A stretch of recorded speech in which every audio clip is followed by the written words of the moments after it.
everybody, and welcome into the best in true crime podcasting. This is True Crime Tuesday. I'm Tim Dennis. Have a really interesting show for you today. We're going to talk a little bit about redemption today. Redemption, and if it's possible when it comes to nature versus nurture. And I'll tell you a little bit about what I mean by that when we talk about this book today. The book we're talking about is The Decision to Kill, a true crime story of a teenage killer and the mother who loved him. The book is written by Leslie Ghiglieri. I'll get that right by the end of this show. It's a wonderful name, and I'll get that right by the time we get to the end of the show.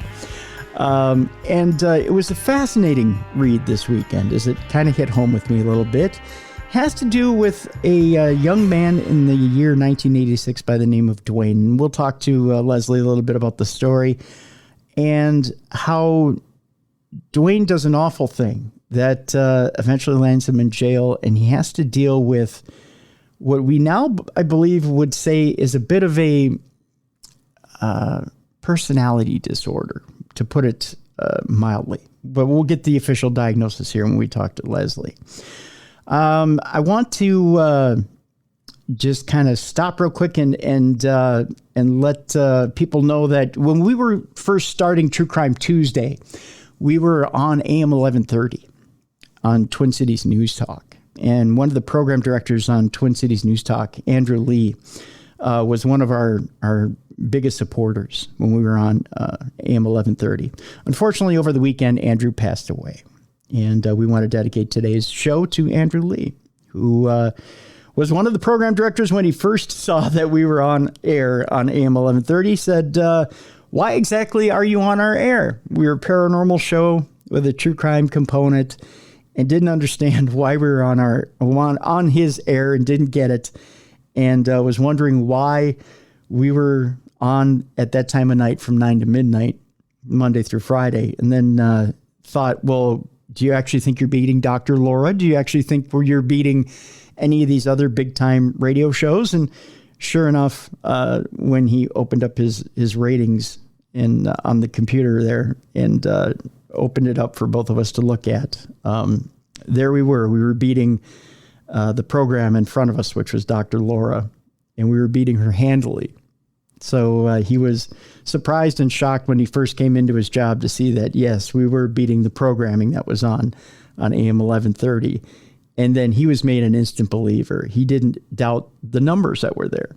As far as news talk went, he knew that at that point, paranormal programming, true crime programming could even beat news talk programming. And Andrew was a firm believer. And for that, having that open mind and having that belief and then getting firmly behind us was one of his great attributes. Not only that, but just having a warm smile and having a friendly word and getting behind you was one of the great things about Andrew Lee. So rest in peace, Andrew.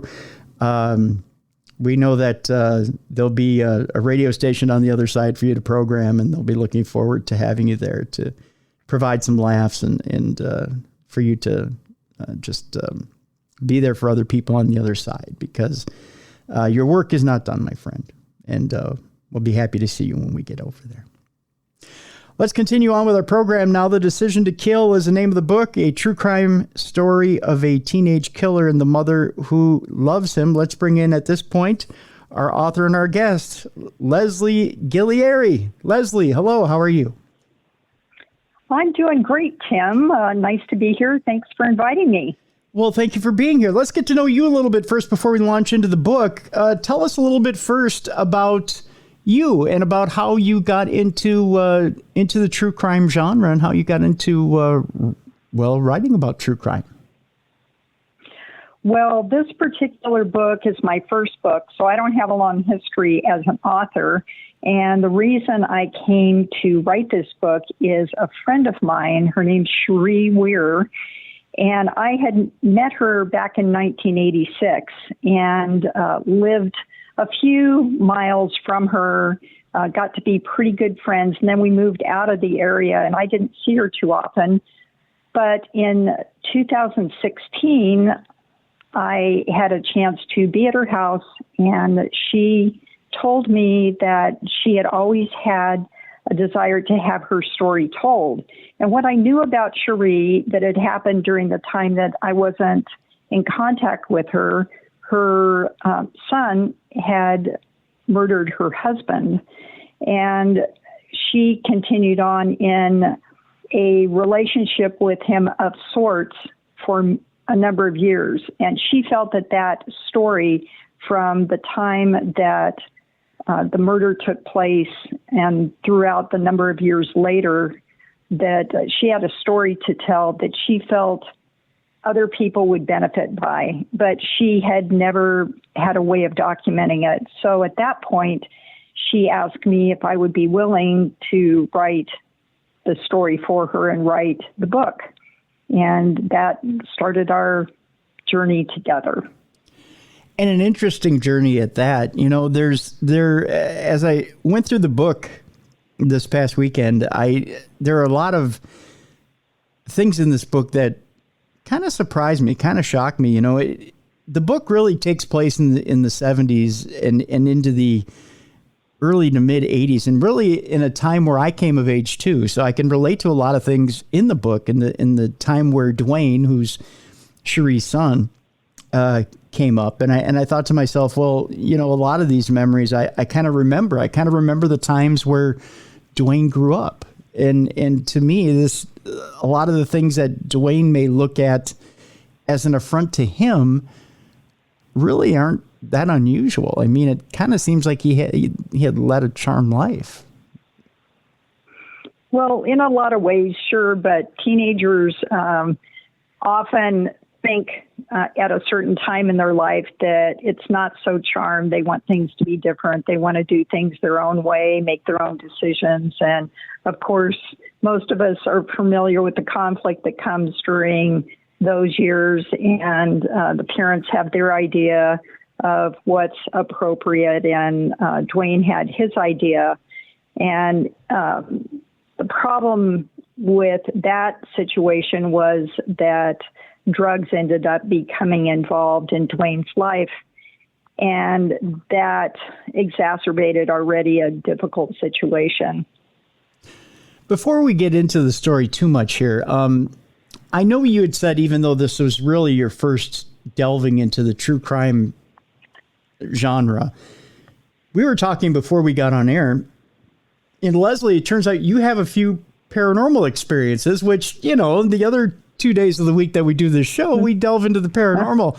I'm wondering if you would grace us with the paranormal stories that you have before we really get into the decision to kill. Would you tell us a little bit about the paranormal experiences you've had? Sure. I think it's always kind of interesting. I don't normally share these stories unless I'm in a situation where other people happen to mention something, and then sure. I raise my hand and say, oh, you know, I had a story. And what happened to me was, it was probably in the early 80s. I live here in Oregon, mm-hmm. and I was looking at a house to buy, and I was out with a realtor. We came upon this farmhouse she had for me to look at, and we pulled up and looked very old. Okay, so that was kind of a red flag to me. But anyway, it was a cool house, but we walked up to the house, and the woman of the house, they were still living in the house. She talked to the realtor and me and said, you're welcome to walk through the house. The only thing I can tell you is that my 3-year-old son is upstairs sleeping in a bedroom. And would you just be really quiet when you go up there? Just feel free to look around however you want to, but just be aware of that and be quiet up there. And we reassured her we'd be fine. And we walked through the house, and it was a neat old place, and went upstairs, and nothing out of the ordinary, no visions or anything. It was a nice day. There was no cold chills or eerie feeling.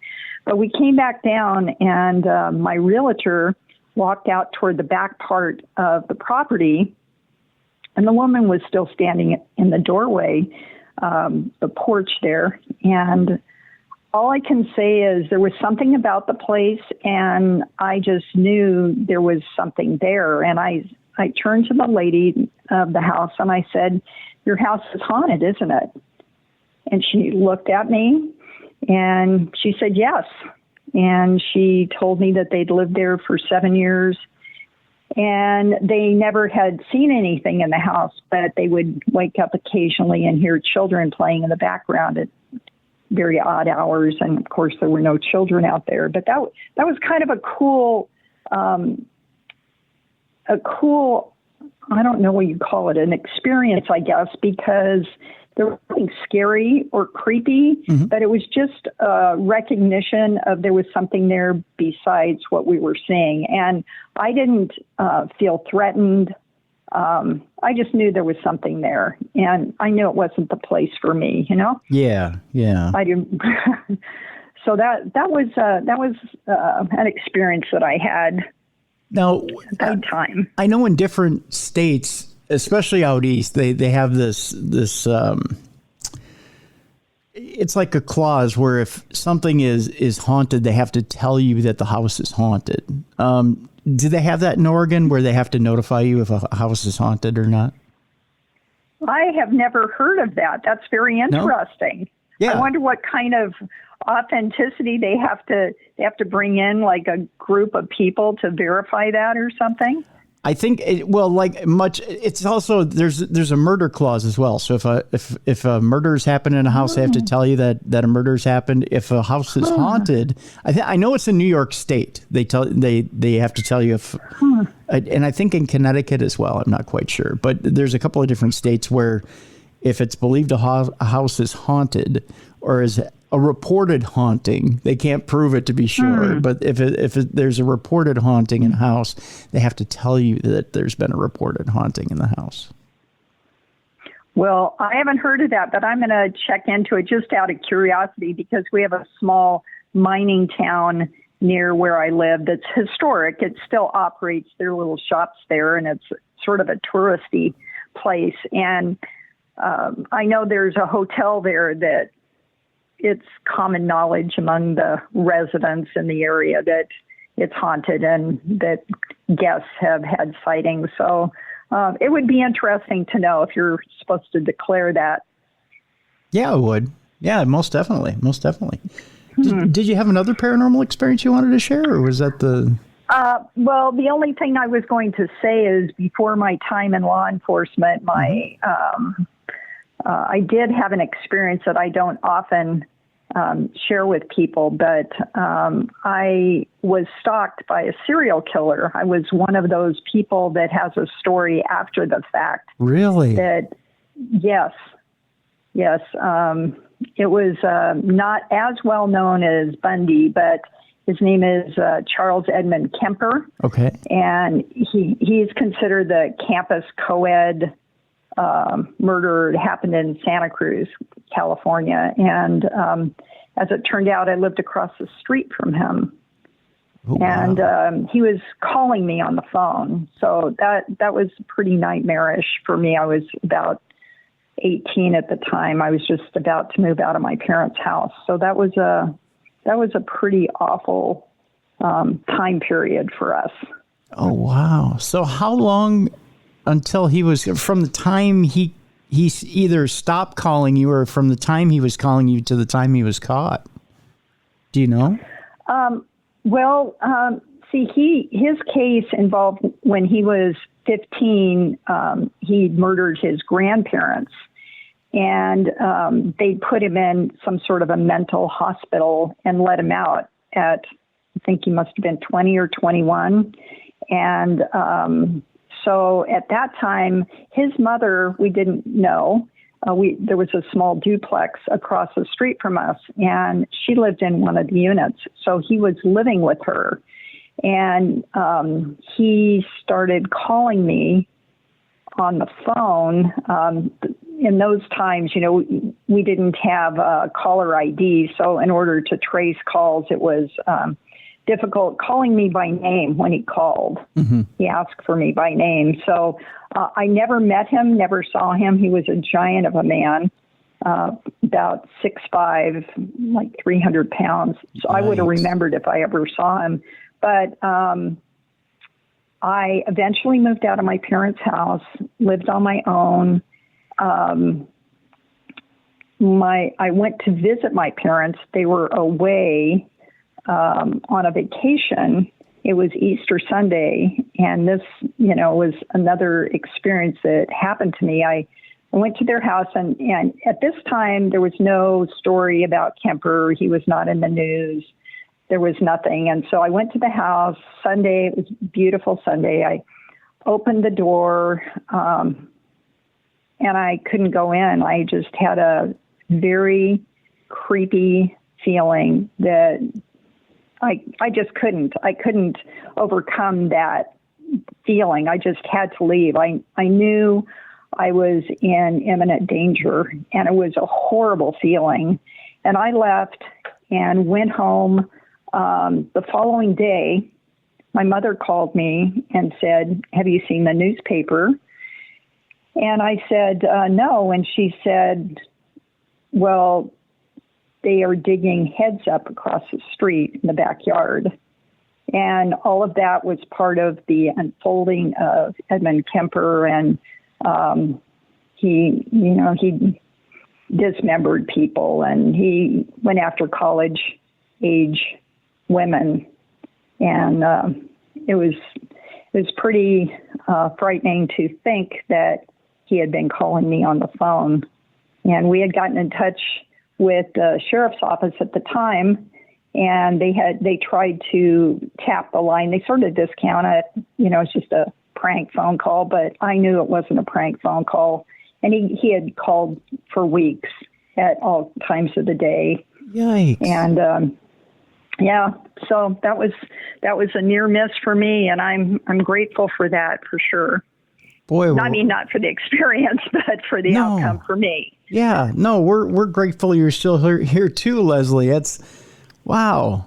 No, yeah, I'm always.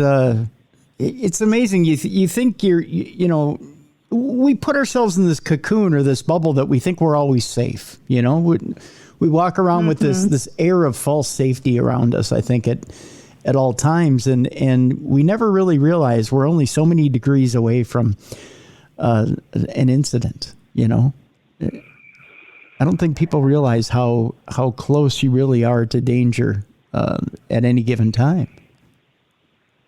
Well, I was just grateful. I know it was divine providence that just kept me from falling into the same fate as some of those other women, and just grateful for it. So, yeah.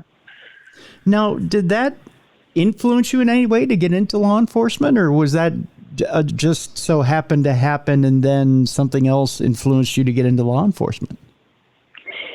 I think it probably played a little bit into it. Also, what played into it, I think, is my dad was military. Mm-hmm. He was in the Army, and he was a lieutenant colonel. And so we were a military family. So I always grew up with respect for authority, mm-hmm. and the importance of the role that authority has in the society. So I think that made law enforcement an attractive avenue for me to spend my time in. And so I think both of those things probably affected me. Okay, interesting. So did you find law enforcement fulfilling? Was that one of those careers that you thought, hey, you know what, that was fulfilling, serving the public? Well, I took a brief diversion and got married, had a kid, mm-hmm. my son, my oldest. And so that was occupying my time. And as I was a young mom, I did go back. I had started college and I finished my college education. And in the process of that, I was also interested in politics, just not being a politician, but just the whole idea of politics. Mm-hmm. And so just in the course of my classes, one of the classes I took involved communications and dispatch and, emergency dispatch. And part of the class was to spend time at the communication center in the county. That was in Santa Cruz County. And I just found I loved it. I just loved I love the excitement of it. I love the uncertainty of what you do every day at work. I felt like I was part of the adrenaline of getting help to people in need, and yet I was removed from the danger part of it where I wasn't in the middle of things. So I just love doing that. Well, that's good. That's very good. While you were working dispatch that you met Cheri? No, because I met Cheri when I moved to Oregon. Okay. So I didn't move to Oregon until 1980. Okay. And then it was through a church that I was going to that had they had a small banquet. And my husband, who I was engaged to, we went to a banquet where we ended up meeting Cheri and her husband. So that's how we initially met. Okay, so you're talking about her husband, Don. So you had known Don before everything had happened? Yeah. What was interesting was my husband and I were engaged in 1986, and that was February when that banquet was, because it was a sweetheart celebrating Valentine's Day banquet. And we went in and that's just who we ended up being seated with, was Don and Cheri. And hadn't met them before, even though the church was small. You sometimes just don't know everybody, and had never really talked to them.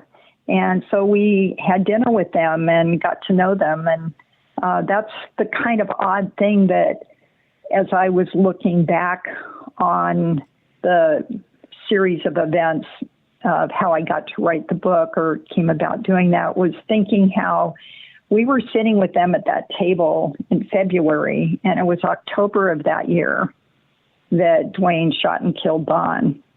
And I thought about what normally people do when they are meeting people. You know, you ask about what they do and where they live and if they have kids. And I've just wondered since then, you know, we would have asked if they had kids. And I just wondered if there was any hint of problems. I'm sure they wouldn't have shared that with us as, you know, we had just met them. But yeah, so we had the opportunity to get to know Don. He was a very friendly guy. Now, that's what comes across in the book. Tell us a little bit about, before we launch into things, a little bit about Don and Cheri and about their daily lives. Now, Don did what for a living? Don was a heavy equipment operator. So when they had moved up also from California, but down in Southern California, and they moved up about 1970.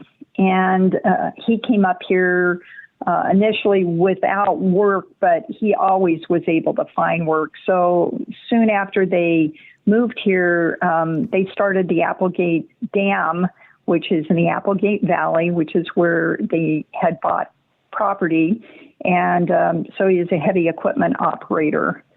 Later on in the book, as that project finished, he became he worked for a logging company as a mechanic, because this is a logging area, and all these logging trucks that are out on roads, remote roads, needed to be maintained, and they needed somebody to come to their aid if they were having trouble. So he was a busy guy and very adept at mechanical things. And as he's working a lot of hours, obviously, because there's a lot to do out there when it comes to logging. They're working from sunup to sundown, and he's accruing quite a bit of money, and he's looking forward with Cheri to building kind of their ultimate home, isn't he? Yes, they had always, when they met down in California. It's funny, they met first when they were in junior high, and then lost touch with each other for 9 years, and then met again in their 20s and then got married. And they both had a dream. They both loved fishing, the outdoors. They wanted to move out of California up to the Pacific Northwest. So they came up here, found some property along the beautiful Applegate River, just overgrown. There was nothing much to look at, although it was along the river. And they put their resources into the property and went back to California to live for a couple more years to save money. And then they moved up here and brought a mobile home up here and set up shop. So it really was a dream for them. They wanted the fishing, outdoor life that can happen in Oregon, especially in Southern Oregon. So it was a dream come true for them. And it sounds absolutely beautiful. And there's a time where as they move up to Oregon there and they start this, and it sounded like it was laborious at that. I mean, not only was it beautiful, but they were building a lot from scratch, because obviously, although Don was working very hard and they had to accrue money. I think at one point it's mentioned in the book that they got a windfall or an inheritance, didn't they, to kind of get them going on this home? Yeah, they were living in the mobile home for quite a while, and then they had a little bit of a problem because Don was between jobs, and he had taken on a different sort of business venture that wasn't paying him very well, but was requiring a lot of hours for him. And so the income dropped off. And Cheri was a beautician by profession, but after she moved up from California, she pretty much, they had Dwayne, and so she pretty much was being a stay-at-home mom and helping, to try to clear the land and all of that. So they were able to build the house after her grandfather died and left her some money. So that kind of compensated for Don's change in work. And they had the funds to actually build a very modest home. Now, you say they had Dwayne. There was a bit of an issue because they were trying to have children, but they were having a bit of an issue with infertility, so they decided to adopt, correct? That's right. Yeah, okay. They had tried it was 8 years, and she did not get pregnant. So they decided that adoption was an option that they wanted to explore, and they did so. And from the moment that they adopted Dwayne, they considered him their son. There was never any, he's just adopted attitude at all. He was their son, and they were excited to have him and just so happy to be able to be parents. And so they have Dwayne, they're raising him, they're happy, the house is being built, things are moving along steadily. At what point does Danette come along? And that's their second child. Right. Yeah. Dwayne was 5 when Cheri actually became pregnant. So it was like 13 years that she was infertile, and then they have Donette. So yeah, that was a big surprise. There was a lot of celebration about that, and they were very happy to have had her. Now, there's some issues even before Danette is born with Dwayne. Wasn't there an issue with some cats before Danette was born, where there was kind of an odd issue down by the river with Dwayne? Yeah, the family, the parents were early risers. This happened on a weekend morning when both Don and Cheri were home, and Dwayne was about 4. And Cheri heard something. She had the window open, and they were asleep, and something from outside woke her up, and she crawled out of bed and looked out the window, and she saw Dwayne out there standing on the lawn. He was soaked from head to toe, and so she couldn't even imagine what had happened. Of course, woke Don up. He went running outside and whisked him in and dried him off. They brought him in, but he was totally wet. Now you have to remember that this beautiful property they lived on was along the Applegate River, and so a pretty dangerous spot for a child to be wandering around out. And then they did also have a creek that ran along the property's side into the river. So they were, after they got him kind of calmed down and dried off, because he was upset, he was crying, Dwayne was crying.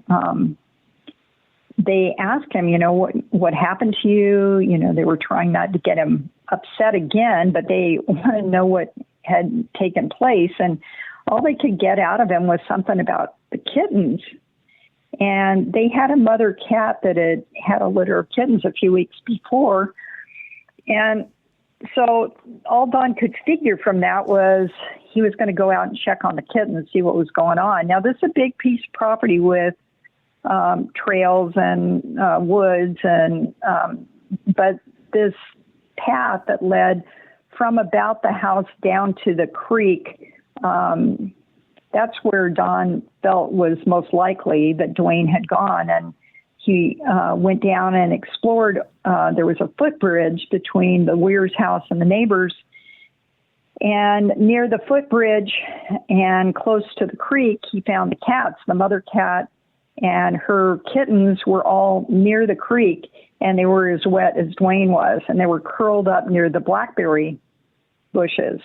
And Don was, of course, confused about what had happened, and so all he knew was that the cats were wet and Dwayne was wet and the creek was there. It must have had something to do with the creek. So he goes back in the house, and the only thing that Cheri and Don were able to get out of Dwayne was that he and the cats had ended up in the water. He said he had thrown them from the footbridge, but his reason for that kept changing as they tried to get out of him what he was doing, why he was out there. He gave excuse that one of the cats had scratched him, or the cats wanted a drink of water, or he wanted to see if they could swim. So they were very disturbed by that behavior, and never really were sure what he did, if he even had a motive.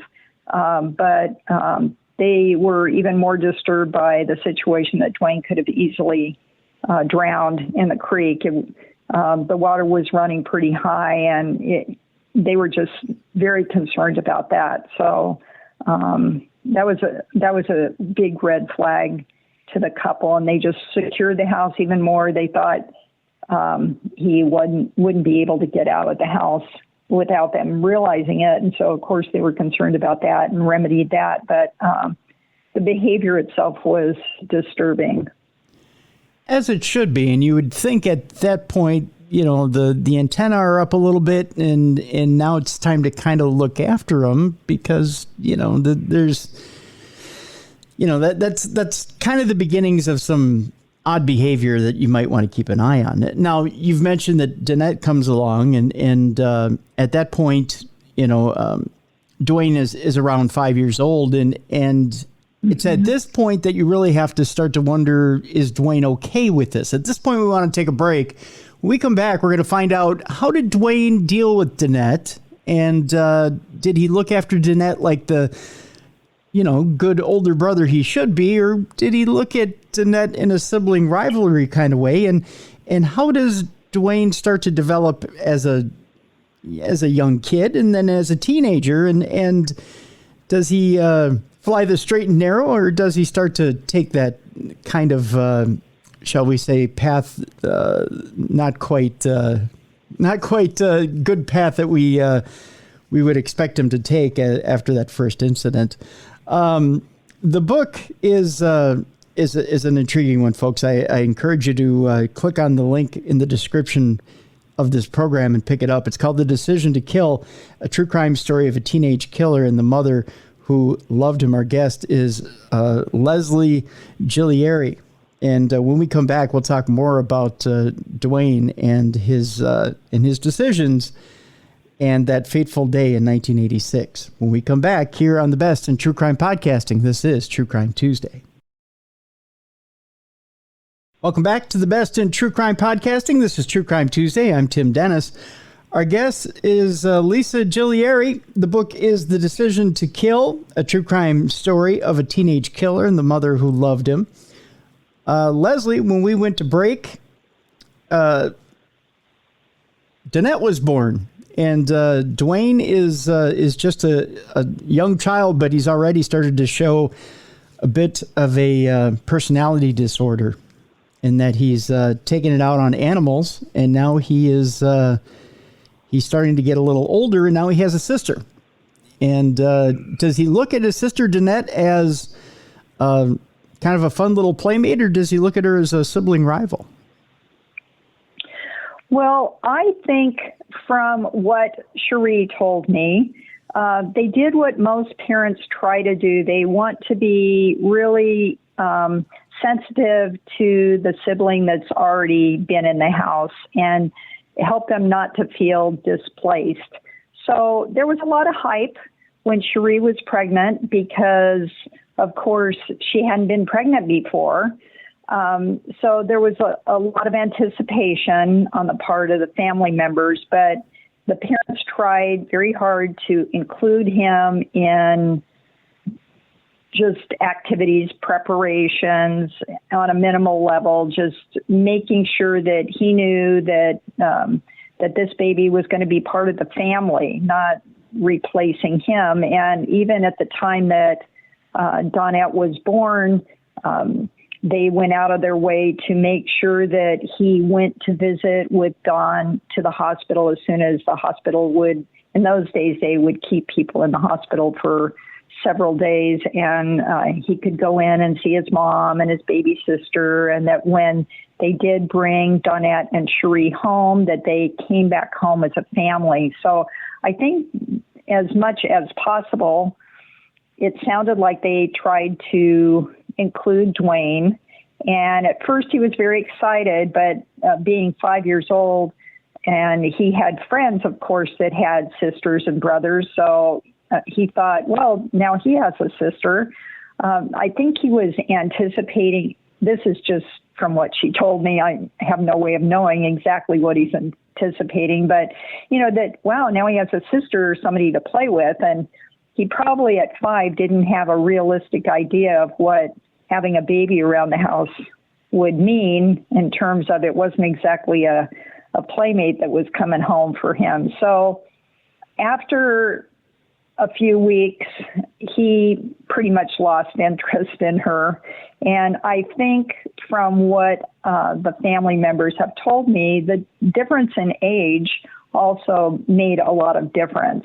So he was interested in doing things that the baby wasn't interested in. And although there still was ongoing excitement about having this new little girl, Dwayne was showing even more signs of preferring to play on his own and do things on his own. He was pretty much of a loner in school as he got old enough to begin in school. He would participate if required, but a lot of times he kind of held back. But there was no, if there was jealousy, which I guess exists in a lot of families, some more overt than others, he was just a little disillusioned that she wasn't the playmate he had been hoping for. And Cheri did little things to try and even things up for Dwayne. She even signed him up for Boy Scouts and went to Boy Scout meetings with him, and and tried to encourage him. I think they even brought home a tree at one time and planted the tree in the yard and tried to keep him engaged, but that didn't even really seem to work out either, did it? Not as much as they hoped. Of course, see, because Don and Cheri just loved the outdoors so much, they were hoping to share that with their children. And Dwayne never seemed all that excited about going out and doing things. And I think that was also part of the idea of getting him involved in Boy Scouts, was just the idea of spending time outdoors and camping. And he would do it. He enjoyed wearing a uniform and getting dressed up and being a part of something, he said, later in life. But even though Cheri had him involved for 3 years, never a real transformation. He just wasn't crazy about group activities or doing crafts. Meanwhile, they each are getting busier. Cheri is trying to maintain the household and the kids. Don is at work and he's working more and more hours. He's taken on, I believe, part of a business, hasn't he, by this time? Yes, you're right. That was when he was, he had partnered up with some friends of theirs that owned a market that they would frequent, and the couple had become good friends with the couple that owned the business. And Don had gotten tired of doing the heavy equipment operating. He just was ready for a change. And when his friend Bill offered to put him in partnership with him in this mill project, Don thought it was a great opportunity. So yes, that was about that time. And so he started working, thinking, as some of us know that have been involved in small businesses, it's not as glamorous as it seems to own your own business. You think you have independence, but then you have a lot more on the other end as far as time, and it just becomes more work than you realize. So Don was being required to spend even more time away from home and left Cheri to take care of the kids. And by this time, you mentioned the house, they had kind of built it a little bit at a time. So there were unfinished house projects that were bothering Cheri, who was a little resentful that Don was gone so much from home. It was tough on their marriage. And what makes it even tougher is that there's a woman down at the mill who's a little sweet on Don, and she brings her car by for Don to work on, and that becomes a bit of an issue. Yes, that created a problem that I think had already been going on as they had both become so busy. They were neglecting each other and getting a little bit impatient with each other, and it was kind of coming out in their relationship just as a whole. So when he was at the mill and this young woman showed interest in him, it created a problem. At this point, Don decides, you know what, I think something happens in here where Cheri decides she's not going to let this woman pay more attention to her man than she is. She decides to bring down lunch, finds this woman sitting in Don's lap. Don's a little ashamed. Is that a good way to put it? Ashamed. I'd say so. Yeah. And she's, the woman's a little embarrassed, and Cheri's more than upset. And Don at that point decides to reinvest in the marriage a little bit and decides that they're all going to go to church together, which is a good way of solving that.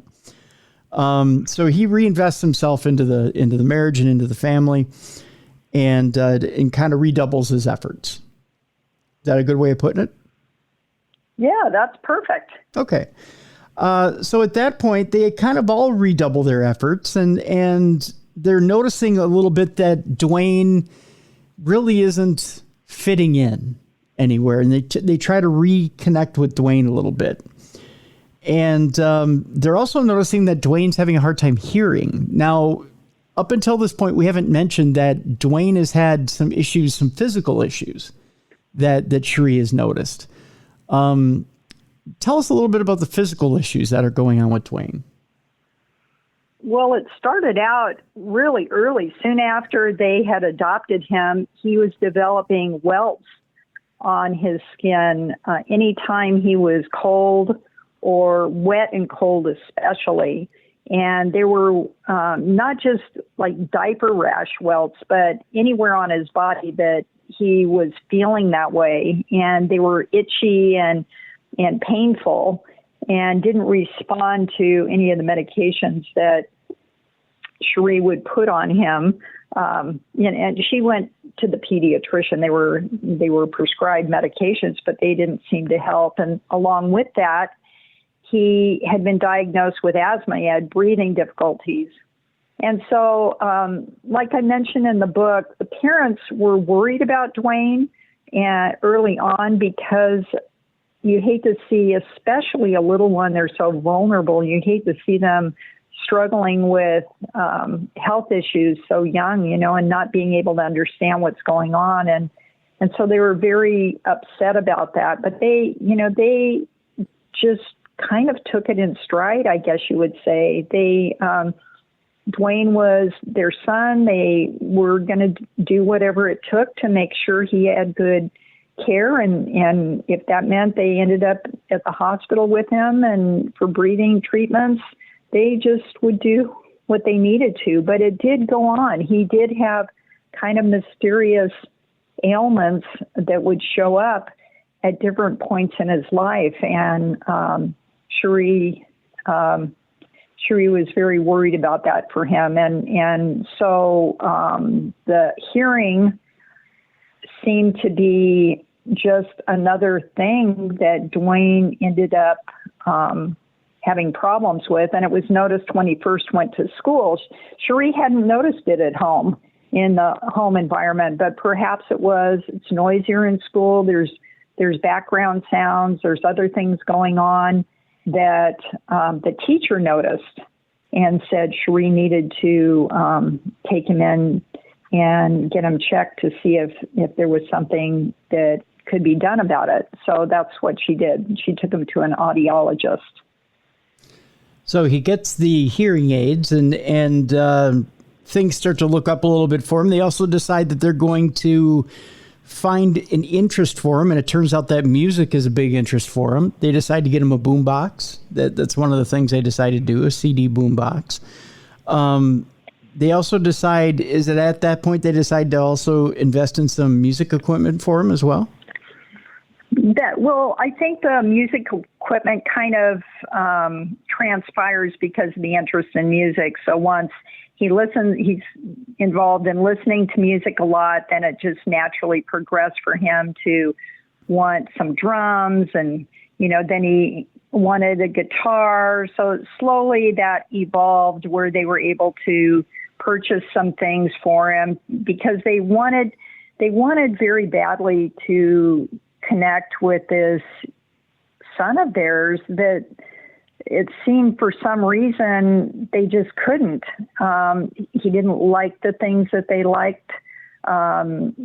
He wasn't especially communicative. They were trying to find something he enjoyed that they could help him have an interest in. So yes, they got him some music equipment, and that was Dwayne's thing after that. He loved music. He loved playing songs on his guitar, on his drums with the background boombox going, and even got involved with some friends that also liked playing music. By the time Dwayne's hit 5th grade, though, he's starting to develop a habit of stealing. He steals an ink pen at a convenience store. He also steals something that he probably shouldn't have when it comes to his girlfriend at the time, Sandy. Tell our audience what it is he steals from right underneath his parents' nose. Yeah, well, one day, Dwayne and the girlfriend, Sandy, are coming home. They've been dropped off by the bus at the end of the driveway, and Cheri's outside. Cheri's loves working in the yard. And of course, there's plenty of yard on their property to work on. And she stands up to greet them when they come walking down the driveway. And she notices that Sandy is wearing this heirloom ring that she has. And it was a ring that was given to her by her grandmother. And it had been from a former relationship the grandmother had had. It was a engagement ring, and the engagement did not end up in marriage. And the grandmother had this beautiful reconstructed ruby ring and this vintage setting around the 1800s, and had given it to Cheri when Cheri turned 16. And Cheri looks at Sandy and notices the ring on her finger and said, where did you get that ring? And of course, Dwayne is standing right there, and Sandy looks at Dwayne and says, Dwayne gave it to me. Mm. And Cheri just immediately says, Dwayne didn't have the right to take that ring. It's not his to give away, and you'll have to give it back. Of course, Dwayne was embarrassed by being called out on it in front of his mother and Cheri and Sandy, but that was the first time. That was very upsetting to Cheri. And of course, after Sandy left, she talked to Dwayne about it and told him he had no right to take anything, that if he wanted something for a girlfriend and there was something she had that maybe she wouldn't mind giving to him, that was one thing. But she talked to him about, you can't take things that don't belong to you. You can't take things from your family just because they're in the house. And that really was a big step in realizing just how serious he had gotten in taking things that didn't belong to him just because he wanted them. Yeah, he gets flippant about things. He even goes so far as to go into his sister's room and steal money from her. And he's flippant about it. He just says, "Oh, I'll pay her back. It's no big deal." He doesn't care that he gets caught. It's just matter of fact. Oh, yeah, no big deal.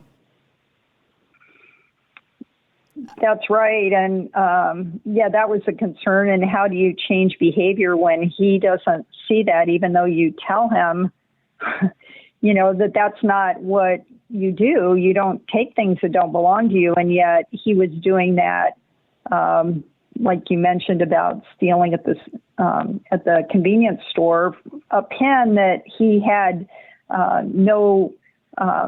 they had plenty of pens at home. It wasn't something like he needed it. It was more just he wanted to take something. And so it was just becoming more of a habit that he was doing with regularity, either stealing, they'd find things missing in the home. And, then it was trying to find out what happened, and knowing that it was Dwayne, and questioning him. It just was part of the tension that was continuing to build in the household with Dwayne.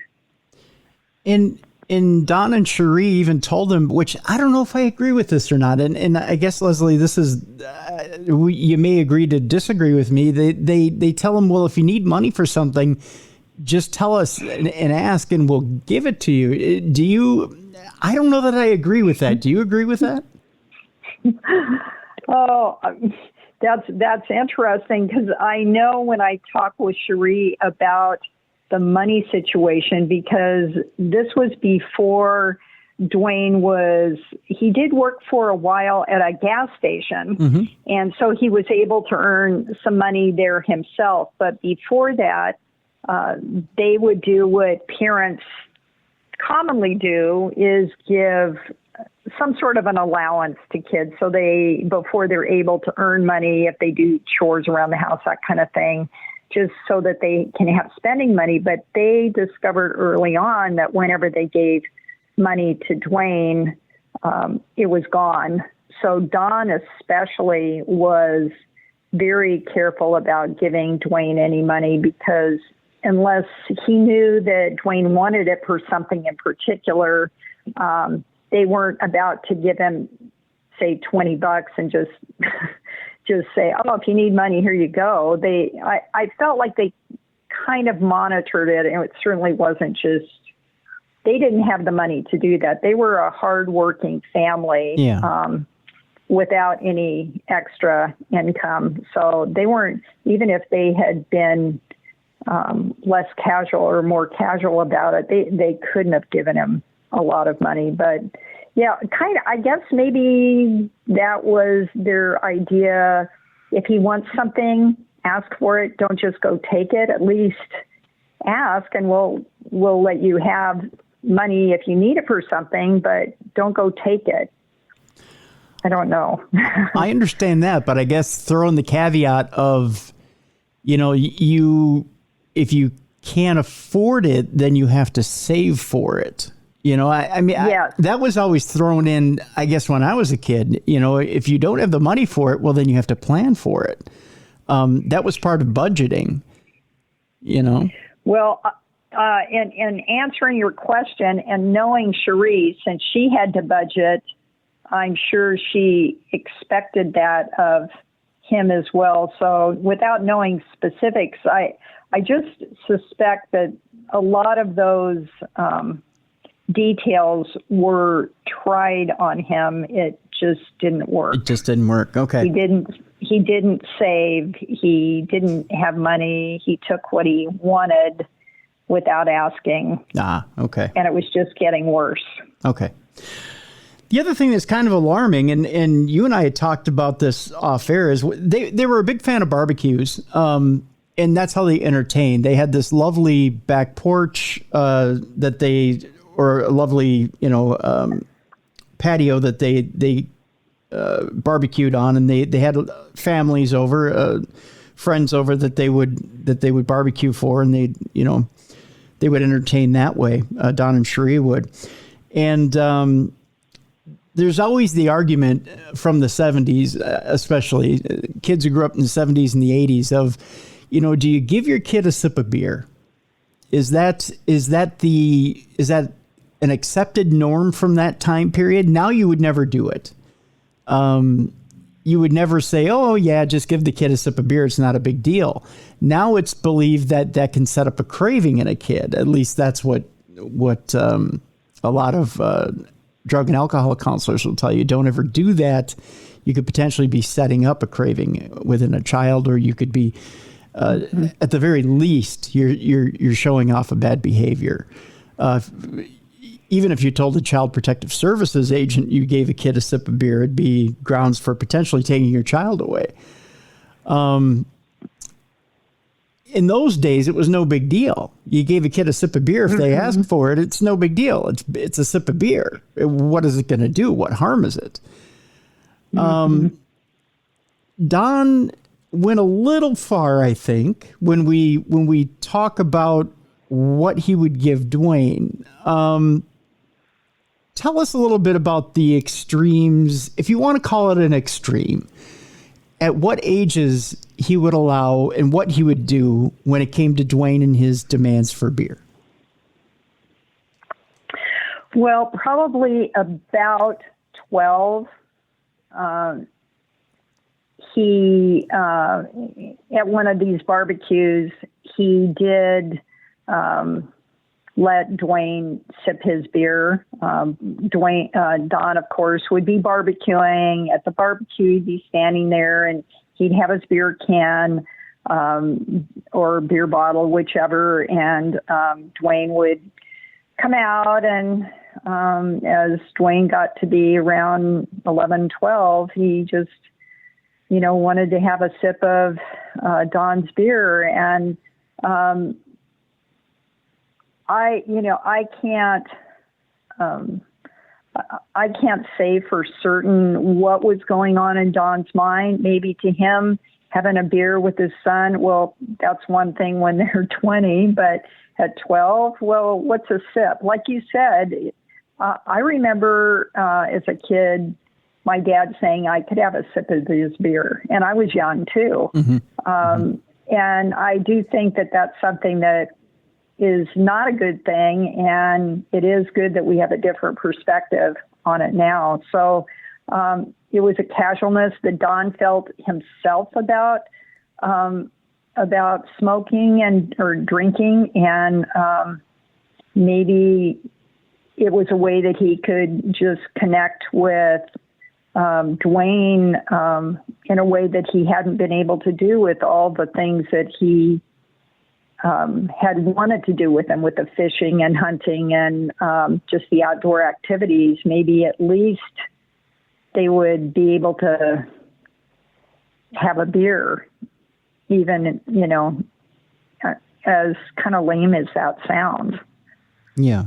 I want to skip ahead a little bit here. I will mention things such as Dwayne at this point starts with a little bit of manipulation. And this happens at times with all teenagers, but it happened, I think, a little bit more with Dwayne. He started to, what's a good way of putting this, Leslie? He started to manipulate a little bit more. Like you mentioned, he got a job at the Chevron station as he got older. He was working. He fell in with a bad group of friends that centered around music. He had eventually got a guitar. He joined a band. It turns out that the band were heavy pot smokers, and it turns out that their parents were pot smokers as well. Is that correct? Yes. Okay. And Don and Cheri eventually found out about that, correct? Yes. Okay. And they're slowly finding out that every time Dwayne is wanting something, there's an ulterior motive, right? I would say that's true. That there's their trust in him is on a very short leash.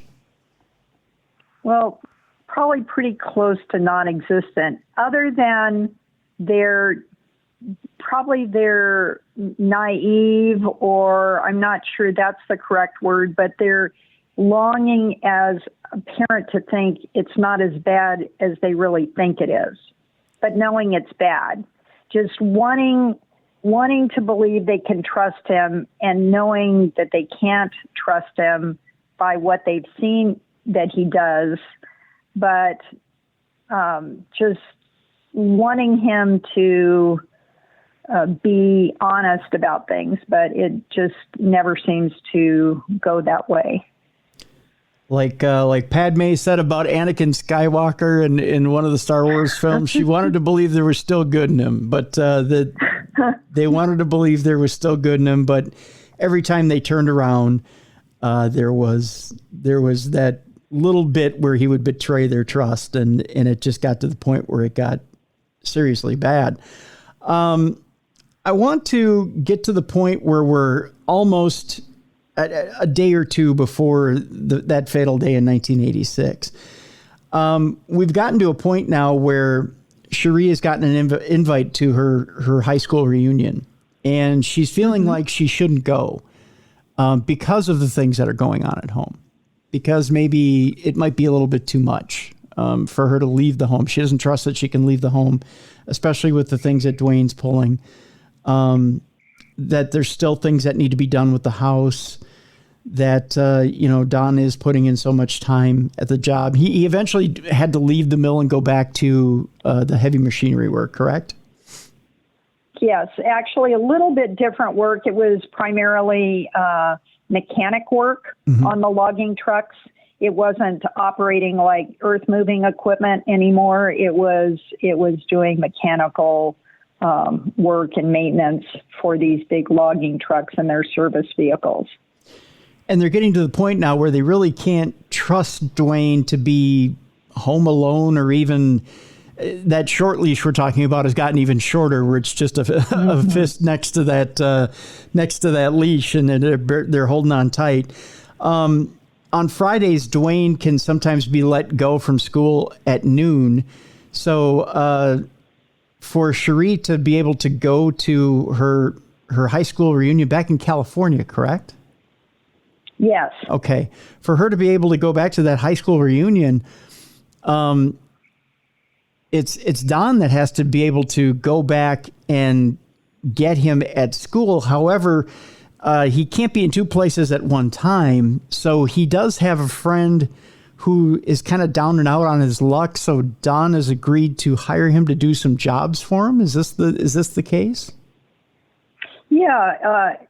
Don didn't really have extra cash to spend on helping out somebody else who was going through financial trouble, but he did see himself at a disadvantage with Cheri away, because they were obviously, like most couples, they were both busy. So for him to carry on with his obligations and also fill in the tasks for Cheri, he knew it was going to be tight. So when this friend Larry had asked him for some cash, Don said, well, I can't do that, but I will pay you if you'll help me out when I need you to help me out. So this one particular evening, Don knew he was not going to get in back. Actually, it wasn't on the Friday. It was a few days before that. Okay. So he Don wasn't going to be able to pick Dwayne up. Dwayne was going to a Christian school because they were hoping that the Christian environment would help just support their values at home, be a little more structured for him. And they were doing all they could because they saw how things were going with Dwayne, and none of it was very good. So they put him in the Christian school, and there was no transportation for him to get home. And of course, at that point, they didn't want to trust him with driving himself. So Don was stuck out in the woods and asked this friend of his to pick Dwayne up after school. And so Don carried on with his work, and he was stuck out there so long that it was dark by the time he got back into radio range. The company he worked for operated kind of a shortwave radio dispatch system. So they said that they had heard from Dwayne somehow. I'm not sure how Dwayne actually had gotten in touch with them, but that he had been left at the school, and he was wanting to be picked up. And Don, when Don drives in, he sees Dwayne, and it's night. It's about 9:00, and he thinks that his dad just left him there and forgot about him, which of course was not the case. But Don didn't want Dwayne to realize that their friend Larry had not picked him up. It was Larry that had forgotten. So Dwayne went about thinking that his dad had forgotten him. And that just added to the tension that was building up through that week. There's a lot of stuff that happened that week before Don was murdered. I mean, Dwayne really weaved this web. I'll get that out yet here, Leslie. Weaved this web that set himself up to have excuses for the rest of his life as to he was weaving this web of deniability that he could blame other people for what he did. To give people an idea, and we'll kind of skim over this a little bit. And again, I encourage people to get the book to read into it further. At one point, he starts arguing with Cheri, Dwayne does, and Don steps in. He finally has had enough. He happens to be home at the time that he's arguing with Cheri, and Don steps up to Dwayne and says, "You want to be a tough guy? Be a tough guy with me." Step up to me and argue with me. You know, you want to fight with somebody, fight with me. And it's at that point that Dwayne takes that and says to Cheri, well, I could call Dad in on child abuse. Well, no, you can't. You're the guy who wants to be the tough guy with Mom. All Dad said was, you want to be a tough guy? Step up. That's all he said. He never put his hands on his son. Am I correct? Yeah, it was. Yeah. Well, in that one situation, he did shove him. Don did shove Dwayne. Well, he shoved him, but it's not like he. Yeah. I'll tell you, I've received some beatings in my time, Leslie. That a shove is not child abuse. No, and really, it was always somebody else's fault. It was always someone else's fault. Yeah. And you're right. He always used a situation and twisted it around to turn it into something else. If he got blamed for something, he would say he didn't do it. And then it would be found out later he did. So he would get everyone around him apologizing. You know, well, maybe this time Dwayne didn't do it. It's not right if we blame him for something he didn't do. I mean, we should blame him for things he does do, but if we're blaming him for things he doesn't do, and then you feel bad, and he's just there just laughing inside with, oh, I'm getting my way again. Then they find out later that he was lying as usual, and here he made his parents feel bad. Mm-hmm. So, he would do that, and he did that in the times that that Don happened to be there, that did step between him and Cheri, and this is not happening, and Don, of course, then Don would feel bad. Yeah. So, but Dwayne didn't feel bad at all. No, so no. It was very ineffective. It was very ineffective, and we haven't addressed it yet, but they sought out so much help very early on when they were seeing that there was behavioral problems with him or things that didn't seem right, as Cheri noticed very early on. She wanted help. She wanted help in understanding her son and straightening out problems that she saw taking place, and she couldn't find effective help. And that's part of the tragedy of this story, because you did have parents that maybe as you read the story, you think, I could have done this differently, and this would have been a better thing for them to do. But they were ordinary folks that were doing the best they could in a very tough situation, and even trying to get help and couldn't find it. Well, I think we also have to think of the time period too. In the mid 80s, something like borderline personality disorder was never heard of, and it wasn't diagnosable. Even in the time where, and we'll get to it here when we talk in a little bit about Dwayne's prison years, borderline personality disorder was not a psychological disorder that you could diagnose. It wasn't a psychosis. You couldn't say that he was schizophrenic, because he wasn't. You could tell that he was a danger to society, but he wasn't under any particular type of psychosis. So you couldn't say, well, I can say he's this, but he's not that. And I'll get to that point here in a second here, Leslie, as to why. And I told you something off air that there was a mistake that Dwayne himself made in this entire deal that was his downfall. So Dwayne in this whole deal, to kind of give you the Cliff Notes version, has done some terrible, terrible things to his parents. He's put them through acid trips. He's even at one point he's drugged Cheri into a drug den to try and come find him after he's run away from home. and yet he, because Daddy shoved him once, Dad was a terrible monster, and then he claims to Cheri at one point when she made her come find him that she had a 357 pointed at her from behind a curtain at one point, and she could have had her head blown off had she made one more move.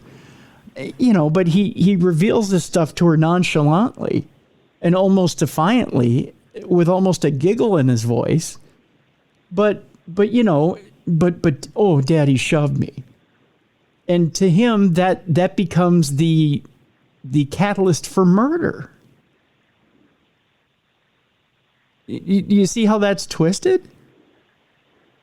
Oh, absolutely. Yes. Well, it's all to justify what he wants to do. That's, he wants a result that he wants, and he's going to use things and twist them so that they work for him. And that's what he did. And then he also uses in another situation, he says, well, my dad, I'm trying to think of how he put this, and maybe you can correct me on this, Leslie. He say something to the effect of, well, my dad, how did he put it? He basically, it was my dad would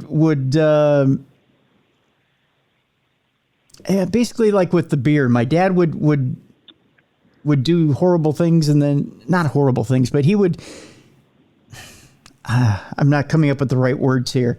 He would, something like he would, what am I looking for the words here? Well, I know you were, I think when you mentioned beer, that's what made me think of what situation I think you were referring to. Like, he was two-faced. Yes. I think he actually used that term, two-faced. Yes. So in front of Dwayne, he would be all buddy, and let's go get a six-pack, and you can drive home and drink a beer while, I drink a beer over here in the passenger seat.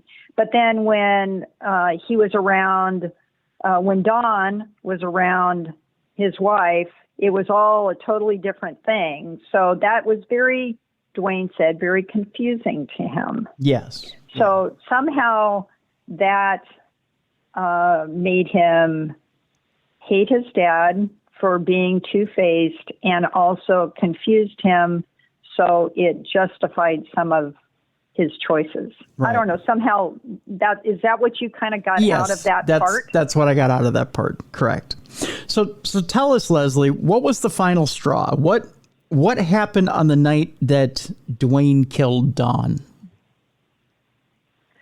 Well, what had happened right before Cheri left on her trip was Dawn had given Cheri, she was packing for the trip. She was flying early the next morning, which was, I believe, on a Monday morning. She was packing her bags. He gave her an extra $60. And at that time, $60 was, a big bonus. Mm-hmm. And he said, here, I have this saved. I want you to take this. So she had taken the money and put it in her wallet. And her wallet, of course, was in her purse. And that's all with her suitcases and everything she was planning on taking. So it was all set. And then the night before her trip, she just went to double check. She had everything she'd planned on taking, and discovered the money was missing. The $60 was gone. And so here she is, not wanting to go on the trip, worried about what's going to happen while she's gone, excited to go on the trip, but not wanting to. And she finds this money gone. She knows she has to tell Dawn. They have to deal with this again. She doesn't want to deal with it the night before she leaves, and yet she feels like she can't go without addressing the situation. So what happens that night, which I won't go into all the details because it makes for a good story. Yep. But they do address it with Dwayne. She tells Dawn. They talk to Dwayne, and they decide nothing else has worked with him. They've tried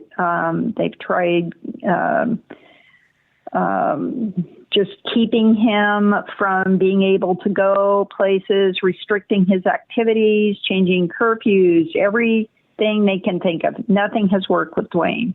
And so what are they going to do? They're going to lock up all his music equipment, his beloved music equipment. Mm-hmm. And for the duration of Cheri's time away, it will be locked up. So that was something they had never even told him they would think of doing. And so by Friday, so you figure it's been locked up for a week on several occasions. He has approached Don to let him have his equipment, and Don has said no. Then the one night where he's left at the school and thinks Don has left him at the school and forgotten about him. And then some other things that have taken place. Friday morning comes around, and Friday morning is October 17th. And he has to start the day like he does every other day with ingesting drugs before he goes to school. He has a short day at school, and he's been in trouble for lying about purchasing beer and for other things. And Don says, I'm picking you up from school at noon. You're spending the day with me. You have to ride around with me, and you're not going anywhere because I'm keeping an eye on you. So that's the way that day starts, and it just doesn't get any better. Okay. We'll leave that there because the details of the murder are in the book. And I want you to read the book, folks. It's grisly. It's grisly, and it sets up a lot of what's in the book there. Now, I want to skip to a few things after Dwayne is incarcerated. I know that may seem weird. I know we're jumping around here a little bit, Leslie, but here's the deal. And it has to do with redemption and nature versus nurture, and what I started out with at the beginning of this program. And it has to do with, can you escape your wiring? And it is brought up in the book a little bit. And I think the way people might interpret this book, and it has to do with this. When Dwayne is sentenced, because no doubt about it, Dwayne, at one point, he proclaims himself innocent.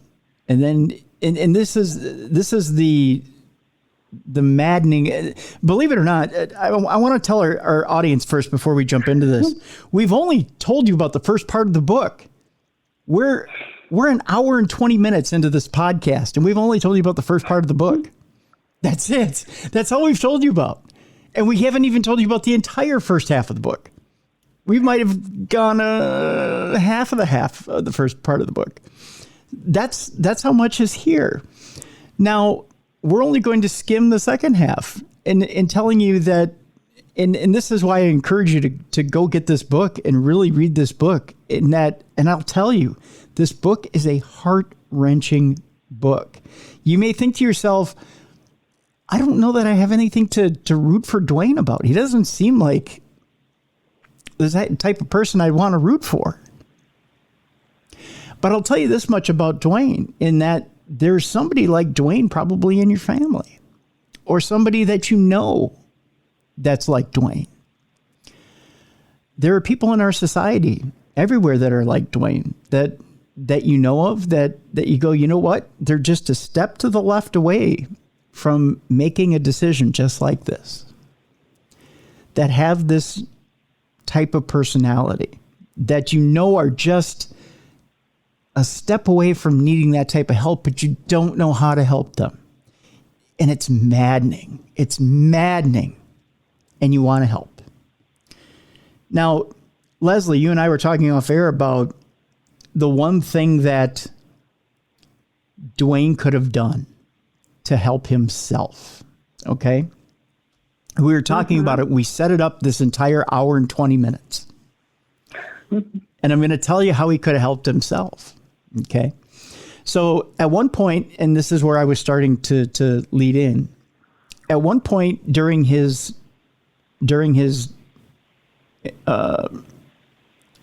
trials, he pled innocent. Then he pled guilty.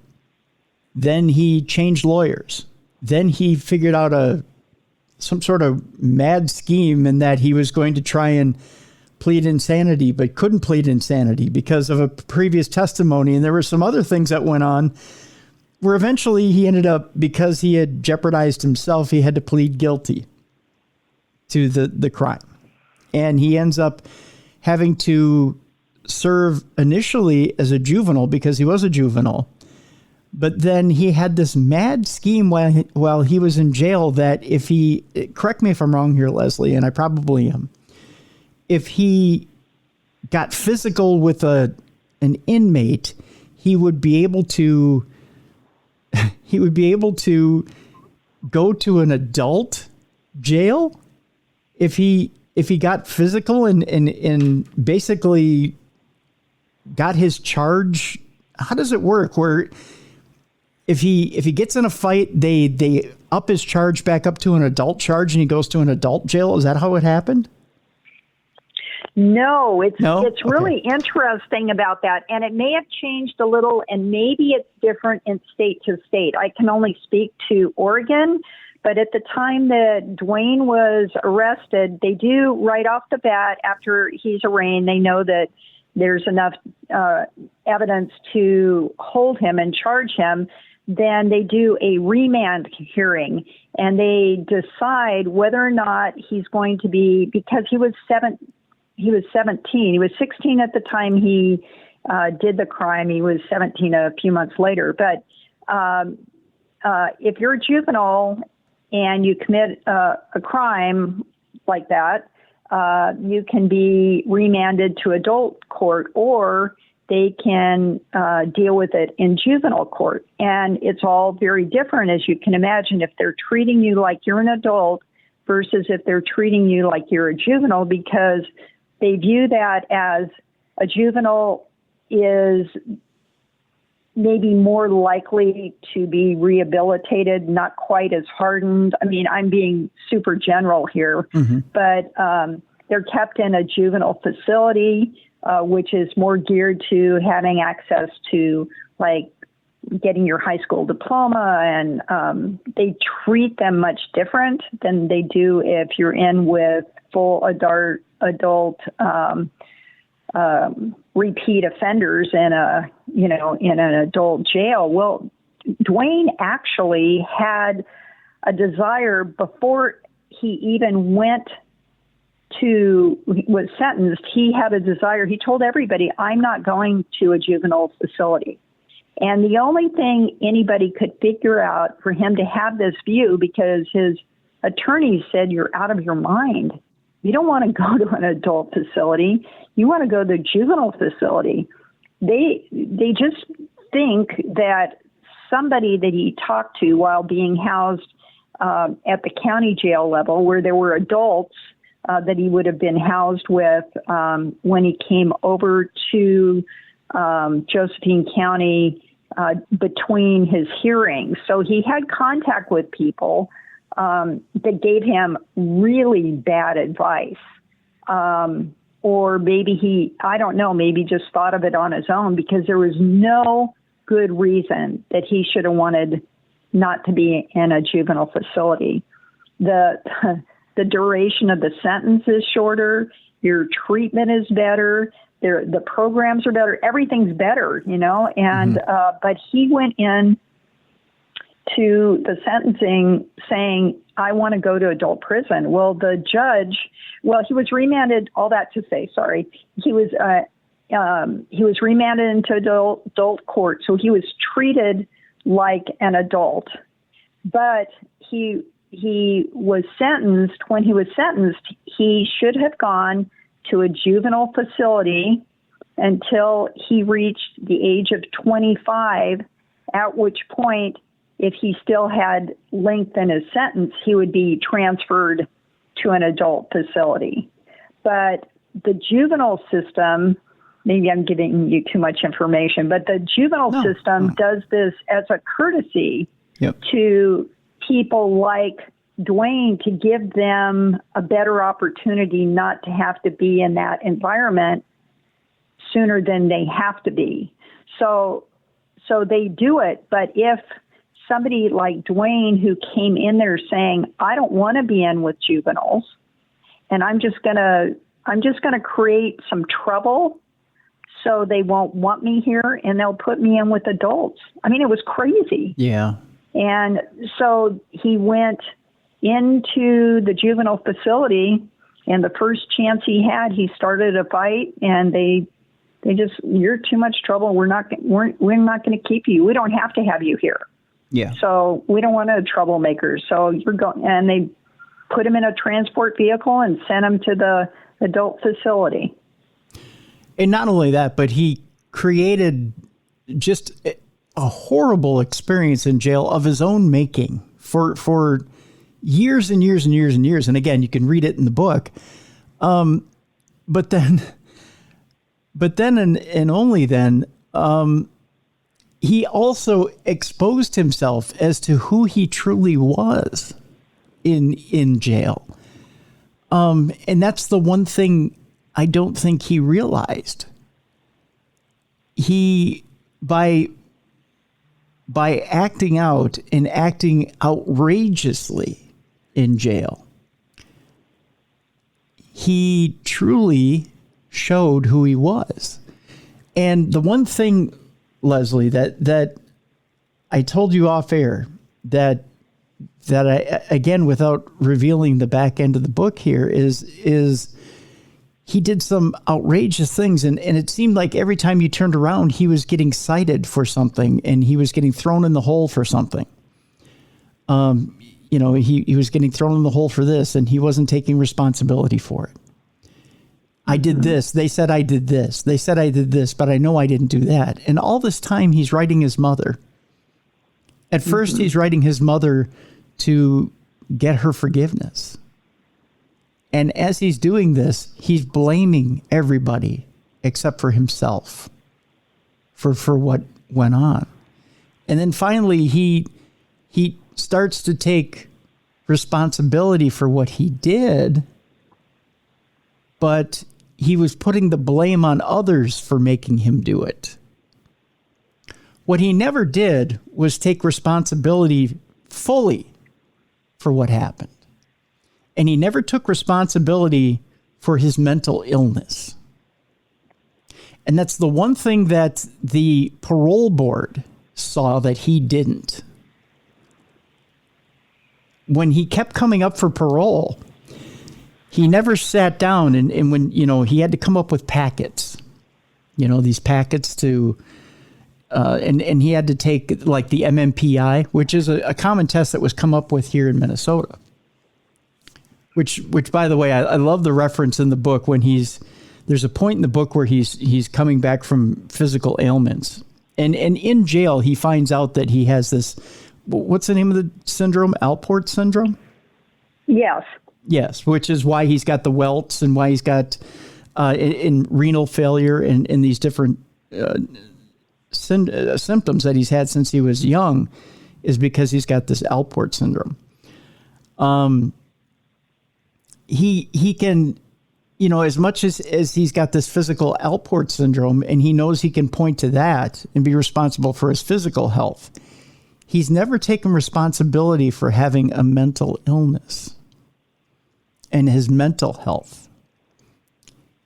He's never taken responsibility for his mental illness being responsible for the death of his father, for his mental illness being the responsibility for breaking up his family, for his mental illness being responsible for everybody else's issues, for his mental illness blowing up everything in his path, for him being the one doing it. I mean, he takes responsibility for him doing it, but he doesn't take responsibility for the real issue.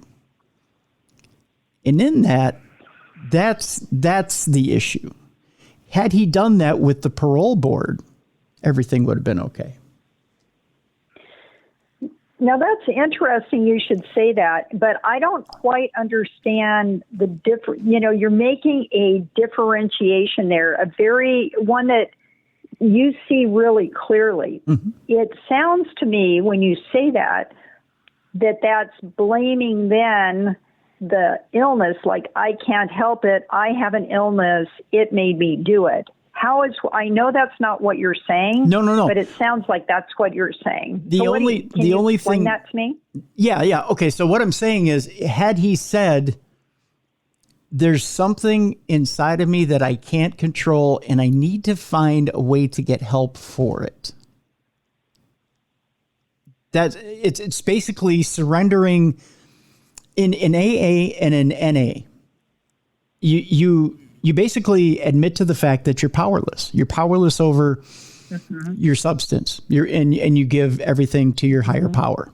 Okay? Mm-hmm. So you're powerless mm-hmm. over what it's basically that same concept, except for you're powerless over your disease. And if you were to go to the parole board and say, "Listen, I have an issue. I don't know how to solve it. I'm telling you that I need to be in a long-term therapy program with a psychologist. And I'm not a threat to society, but I do know that I need to be closely watched after, that I do need to be in a structured environment, that I have a plan for this structured environment, that I plan to be far away from my mother and my sister, that I don't plan to maintain contact with them, that I plan to be a working member of society, and this is how. That this is how I plan to control my rage, that this is how I plan to control this, that I know I have these issues, and this is how I plan to suppress them. And that I know I need some sort of psychiatric drug in order to get by." Then that's showing self-awareness of an issue. He never mm-hmm. never showed self-awareness of a mental illness. He denied it the entire time. In fact, he would not only did he deny it, but he was blatantly angry about it. And he was blatantly angry at the mm-hmm. psychiatrist who would say, "I know he's not there's no psychosis here, but there's an issue. He is a danger to society." So, or at least a moderate danger to society. So, mm-hmm. so that's what he would get upset at. He would get upset at the psychiatrist. He didn't get upset with himself. He didn't say, "Okay, there's an issue here. I need to figure out a way." And he never went back and said, "Well, how?" He did go back and say, "How can I correct it?" And he said, "Well, I guess I just need to accept their decision." But he never really truly went in there and said, "Okay, I've formulated a plan. I know what I need. I've had this self-retrospection, and I formulated a plan, and this is what I'm going to do. What do you think?" Mm-hmm. Had mm-hmm. he done that, he would have been a free man back in, 2007, maybe even 2005. Yeah, that's interesting. I know, and I just, for your listeners here, I want to point out that this book is just a little bit over 300 pages. So even though we've talked on and on about it, it is not like 1,000-page book. No, There's a lot of information in a short, within that time, a lot goes on. So the only thing I would say, I think you have a very strong point. I really do. I know that he, at different times, he was on Prozac. He was taking medication. Yes. He did have counselors working with him. Right. And I just want to put that out there. Now, whether he verbalized that in,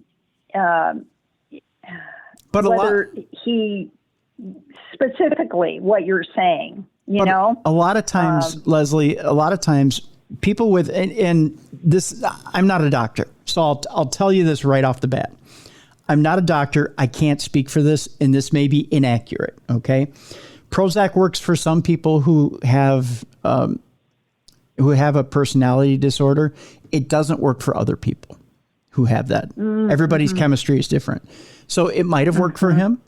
It might not have worked for him. I don't know. I can't say. Mm-hmm. So it would have been, he would have had to have been under either a psychiatrist or psychologist care, or under a doctor's care, and have tried different psychiatric medications to see what it was that would have suppressed different things like the rages he was going through. Because he did mention, even after he had been on Prozac, that he was still, when he would get down, he was experiencing the rages again. He was experiencing different things again. So obviously, even though he had been on Prozac, he was still feeling those rages.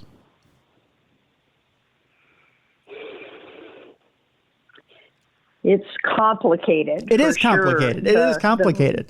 And that's why I say everybody has somebody in their family or has a friend like this, or has a loved one like this, or has an acquaintance like this that they know, that they go, you know what? It's like I say something and they turn it around, and I tell them the sky is blue and they say, that's great. I love the fact that the clouds are green today. And you go, what the F are you talking about? And you go, what is wrong with you? And they pop off at the smallest thing, and you go, why are you not understanding what I'm saying? Or they go off and they do their own thing, and you think, what is it that's wrong with you? And you have to realize that sometimes it's nature versus nurture. And is it that people are wired a certain way and we can't do anything about it? Or is it that they can fight this and be something different at the end? What was wonderful about Dwayne at the end of this is that he was still fighting. And that's why I encourage people to go get this book, The Decision to Kill, is because at the end of this book, he's still fighting. There's a passage in this book I absolutely love, because I'm a Minnesota Vikings fan, and at the age of 40, he's absolutely loving Brett Favre, who he said, he writes his mother Cheri and says, Mom, I've started to take up a new hero, Brett Favre, who played for the Green Bay Packers and then played for the Jets, and now he's on the Minnesota Vikings, and he's 39 years old, and he's going to be 40, and he's out there and he's playing, and I'm almost 40 now, and I've taken him up as my hero, because if he can do it and get out there and do it, then I can get out there and do it. Well, I almost laughed when I read that, because Brett Favre ended up retiring after he was dumped on his head on a cold Minnesota winter night at TCF Bank Stadium. And he was battered, he was bruised, and almost left for dead on the TCF Bank Stadium field after his offensive line let him down. But that was the end of his career. But that's how, eventually we all go out in some way or another.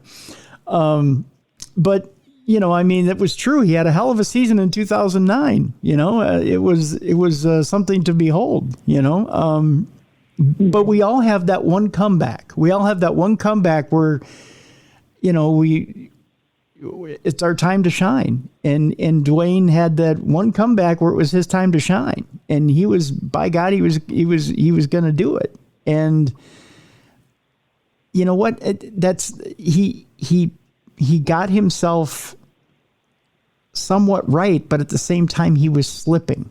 You could see he was slipping. Mm-hmm. So it's a nature versus nurture story in there, Leslie, that I have to commend you, because you truly showed the battle of somebody who has borderline personality disorder. That even though they're trying, and you can see they're trying, there's not only a day-to-day battle, there's an hour-to-hour battle and a minute-by-minute battle. That they do such good things, but then you have the hour-by-hour where, during the day they're having such a good day, and then they could say something or they could do something that totally lands them, pardon my language, lands them in the shitter. Mm-hmm. And you read a passage in there where even their mindset turns negative, or somebody says something to them that gets construed the wrong way. And then their whole world turns black, And as I'm reading it, I go, God, I'm reading a lot of stuff here that, it reminds me of a few people I know, and I just go, geez, how do you help somebody like that? And then I wonder if Dwayne at the age of 16, even at the age of 5, could have been helped. Well, there's a book that I read as doing research before I wrote the book. It's called Without Conscience, mm-hmm. and it's by I know his last name's here. I can't remember his first name, but he developed this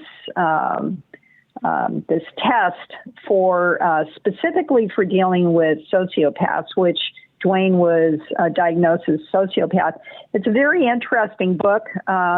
Kind of asking a lot of the questions that you're bringing up.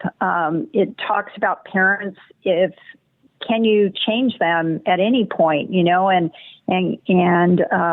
that possibly they think that if a child is diagnosed with that early on, the parent can learn better techniques for dealing with situations that come up that are more effective, that are, there's not any absolutes here, it seems like, but that give the chances of maybe teaching the child to be aware of certain things in their behavior. I mean, it sounds like a lot of work for a parent on top of just ordinary parenting to have to kind of play psychologist to their kid, but otherwise they grow up without it diagnosed, and then it's ingrained, and then it's regular behavior, and then they've set up problems, criminal or otherwise, relational, that's the way their life goes,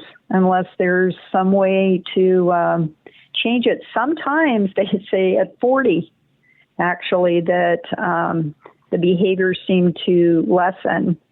And so is that a maturity somehow? Is that chemical? They don't really know.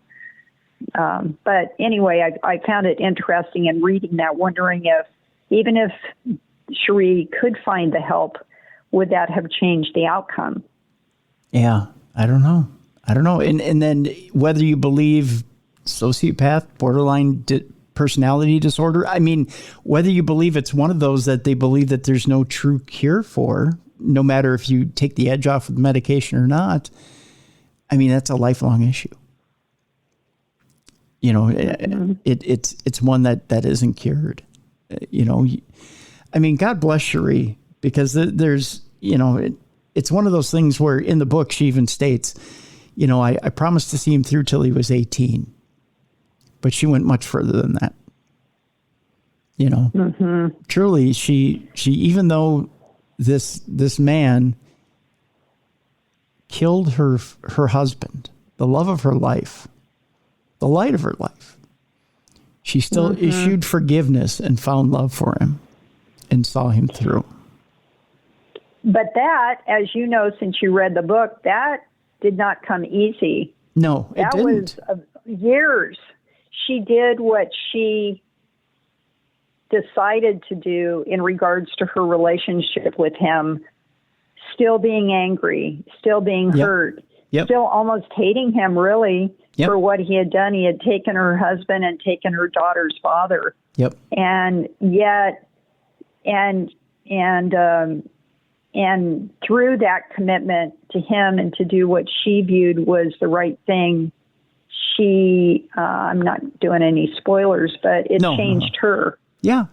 And it changed him. Yeah. Yeah. It's grounds for canonization as far as I'm concerned. As far as I'm concerned. Yeah, she's special. She is indeed. She is a really special lady. Well, I want to thank you, Leslie, for writing this book, The Decision to Kill, because it's something that will open a lot of people's eyes, I think, and will really, I think, will if you've got a youngster out there who is confused, maybe needs a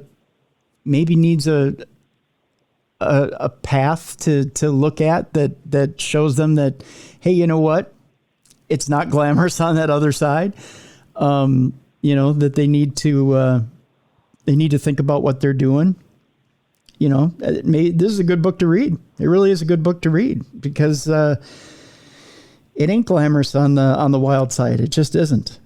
It just isn't. This is a convincing book that shows you that it's a hard row out there to be on if you decide that that's the direction you want to go. And I think truly when Dwayne was asked if his story wanted to be put out there, when Cheri wanted her story put out there, I think Cheri did the right thing in coming to you and wanting this story put out there. I think it was a bold, brave move to put the story out there because it is a painful, heart-wrenching story, but at the same time, it's a story that has a lot to say. It has a lot to teach and has a lot to be learned from. So thank you.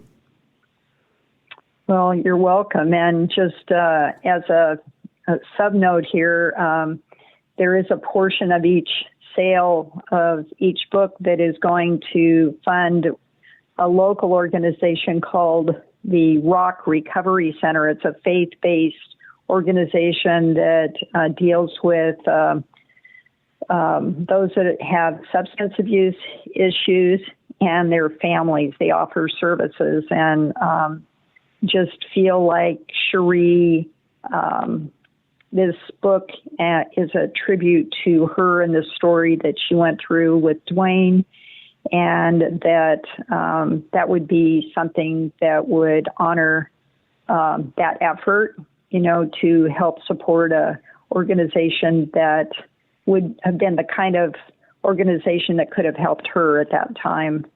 And Dwayne, as you recall, at the end was also talking about wanting to share his story. I mean, he said he wanted to. Cheri wanted him to, but then he got to where he wanted to talk some sense into people that were 16 years old and looking at life the way he did. And he wanted to share what had happened to him. Mm-hmm. So kind of both of their stories are told here. Yeah. Yeah. Well, God bless you, Leslie. I appreciate it. And again, we'll have a link to this book in the description of this program. You can pick it up at wildbluepress.com. And please pick up a copy of this book and read it. It's amazing. It's an amazing book. It's a story about nature versus nurture, redemption, and how difficult it is sometimes to be able to forgive, because it is a difficult thing. Leslie, thank you so much for being with us today on True Crime Tuesday. Leslie Ghiglieri has been our guest on True Crime Tuesday. Folks, it's time once again to lighten it up a little bit. It's time now for Dumb Crimes and Stupid Criminals. It's Crayon News story time.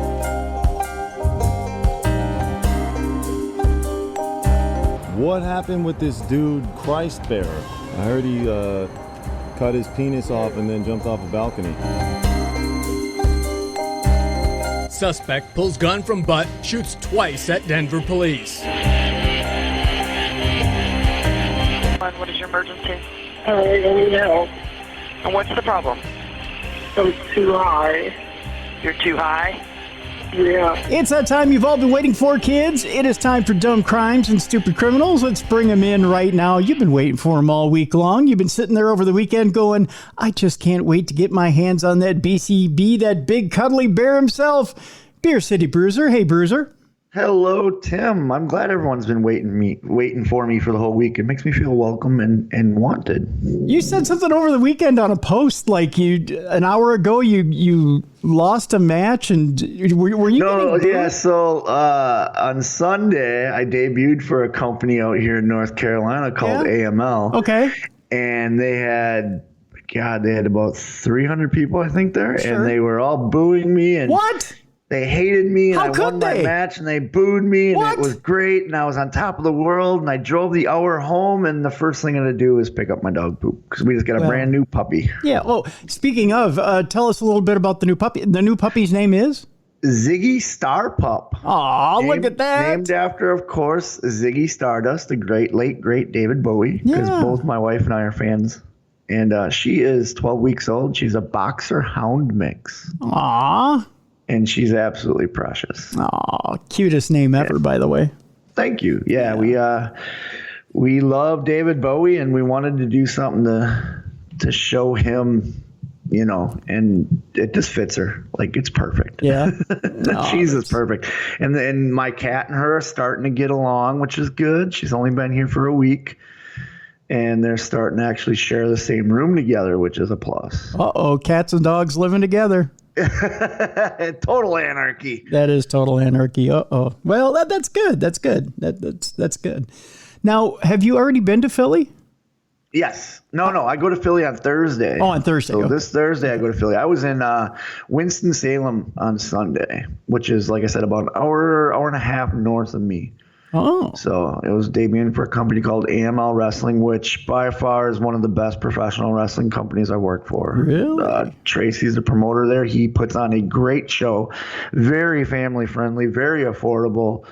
He takes care of not only the boys in the back, but the fans too. And Nice. everything's professional. Everything looks good on camera.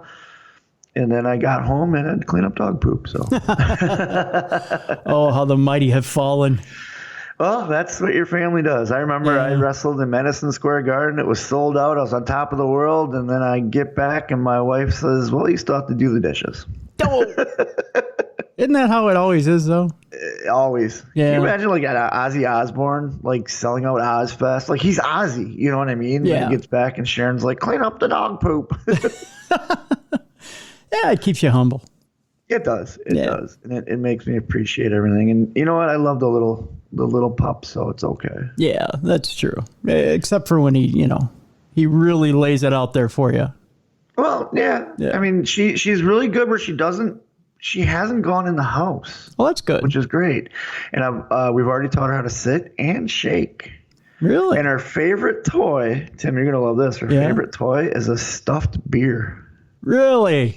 And then it's on the inside, you can pull it out, and it's got like it's like one of those pop things where you can fold another skin around it, and it's a cheeseburger on the other side. Oh, look at that.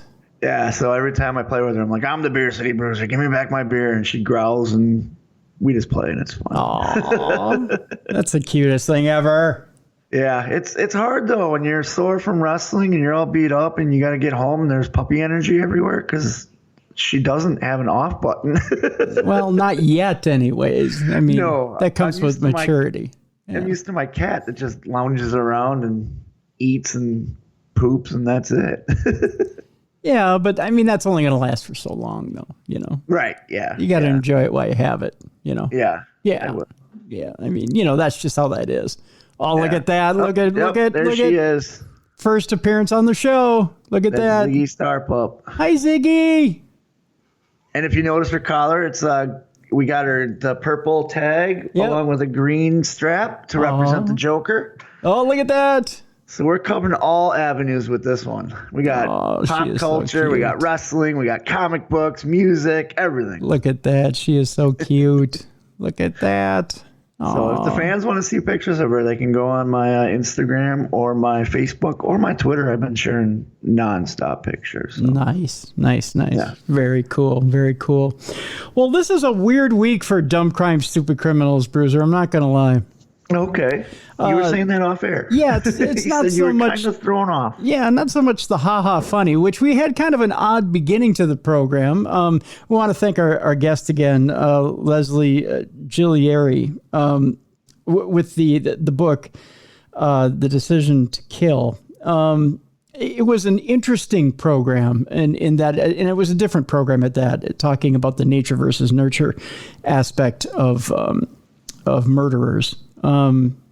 But we have an interesting Dumb Crime, Stupid Criminals, and we're going to play it this way. This is how we'll play it this way, my friend. The first few stories we'll play, you did what for what reason? That's how we'll attack the first few stories, because I really can't believe this happened, to be honest with you, with these first few stories. We'll start with, of course, we're going to start in Florida. Well, we got to start in Florida. You got to start in Florida. A Florida man is accused of slitting his wife's throat and killing her because she burned his passport. Wait, what? Yeah. There's so much to unwrap in this story. There is. And this guy looks like maybe the lights aren't all on when you take a look at him. He's only 21. That explains a lot. Yeah. He's a youngin' at that. You said maturity helps, so. It does. Maturity does help. A 21-year-old man was arrested this week for allegedly killing his wife and attempting to clean up the scene afterwards. According to the Altamonte Springs Police Department, on Tuesday, June 21st at 8:49 a.m., officers conducted a well-being check at a residence on Ballard Street. When they arrived, officers and members of the Seminole County Fire Department found I believe it's Kine Pham, deceased in her apartment. Police say that Pham's husband, Ki-Chen Yang, was not at the residence when they arrived, but they identified him as a person of interest. He was located soon after and taken into custody for questioning. According to the arrest report, Yang was speaking to his employer, Michael Rathel, and allegedly told him he had just murdered his wife. Is that something you normally tell your employer? No, it's not like you clock in and go, hey, I'm here for my shift. Oh, by the way, murdered my wife last night. Yeah. I mean, when you're talking about certain things you murdered, like, I was playing PlayStation last night, murdered it, That you talk about at work. Yeah, I was out. You don't normally talk about murdering wives. Out hitting a few softballs last night, murdered them, At the bowling last night, bowling alley. Murdered those pins. Murdered them. Not the wife, though. No, you should never. No. Well, first of all, you shouldn't murder your wife. Right. That's I believe that's a commandment. I think. I think it is too. I'm not quite sure. You're breaking one or two there. Yang then allegedly called Rathel's son and informed him that he had stabbed his wife, killing her, and was attempting to clean up the evidence. Boy, somebody who can't. Was he out? He just called to say, hey, man, I did this. I'm cleaning it up now. Don't worry about it. Everything will be okay. Yeah. Oh, yeah. I'll be in. I'll be in for work. Yeah, I'll be in. I'm just cleaning up the evidence from a murder. Or do you think he was trying to take a PTO day? Mental health day. Yeah, like he called and says, hey, I need some time off. Yeah. And the boss goes, well, what's the reason? Is it a doctor's appointment? Is it a legal thing? What do you got going on? He says, well, I murdered my wife and I got to clean up the crime scene, so... That's a day. I think as an employer, I go, you did what? Why? How? For what? You fire the guy right then? No. I want him to come in so I can get the cops there too. So we can. So you look good in the news, right? Well, not just look good in the news. I want to figure out how this all happened. That's true. Yeah. That's true. When police made their way into the apartment, they found Pham lying in a pool of blood in a bathtub. Oh my God. Oh. She reportedly had a laceration on the left side of her neck and blood was running down her body. The arrest report says Pham's stomach was also pooled with blood. Oh, my dear God. Oh, so he stabbed her in the stomach, too. Yikes. A firefighter pronounced her dead at 9:13 a.m. Police found cleaning materials and rubber gloves in the main hallway of the apartment. When investigators spoke with Yang, he reportedly admitted to killing his wife with a knife. She reportedly started crawling down the wall after being stabbed and tried to move closer to the door. Yang allegedly picked her up and moved her to the bathroom, where he played her favorite music and held her hand for about 10 minutes. That's not creepy at all. Pardon the language, but how sick is this fuck? Oh, God. This is like serial killer movie sick, like she's crawling down the hallways, following behind, and then he plays the music and creepy. After his wife died, Yang allegedly began trying to clean up the scene and told police he could feel himself getting more and more angry before he became violent with Pham, and that he could have stopped short of killing her. Well, he didn't stop short, he did. Yeah. A detective asked Yang why he did not kill her, and He reportedly said it was not how he was raised. He allegedly told the detectives he goes all the way. I guess he does. Yeah. Rathel, the man who called 911, told detectives he called Yang at 8:26 a.m. to see why he wasn't at work yet. Yang reportedly told Rathel he was mad at Pham because she burned his passport, so he had done unspeakable things and killed her. What? I could have helped him here, and the boss calls, well, anyway, at work, well, I got a real bad case of diarrhea. I don't think I'm coming in today.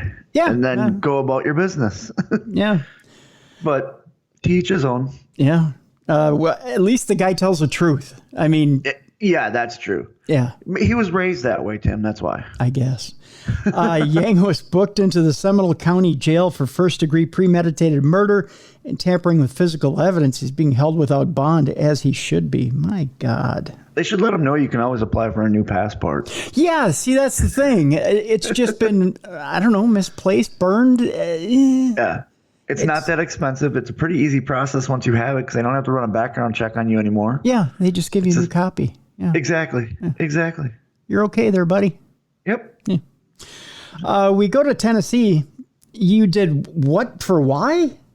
Again, this one of those stories. Tennessee house manager accused of killing his tenant with a machete over a parking dispute. Oh, come on. Again, you did what for, huh? Yeah. What is this world coming to where it's such a petty thing like a parking spot? I don't know.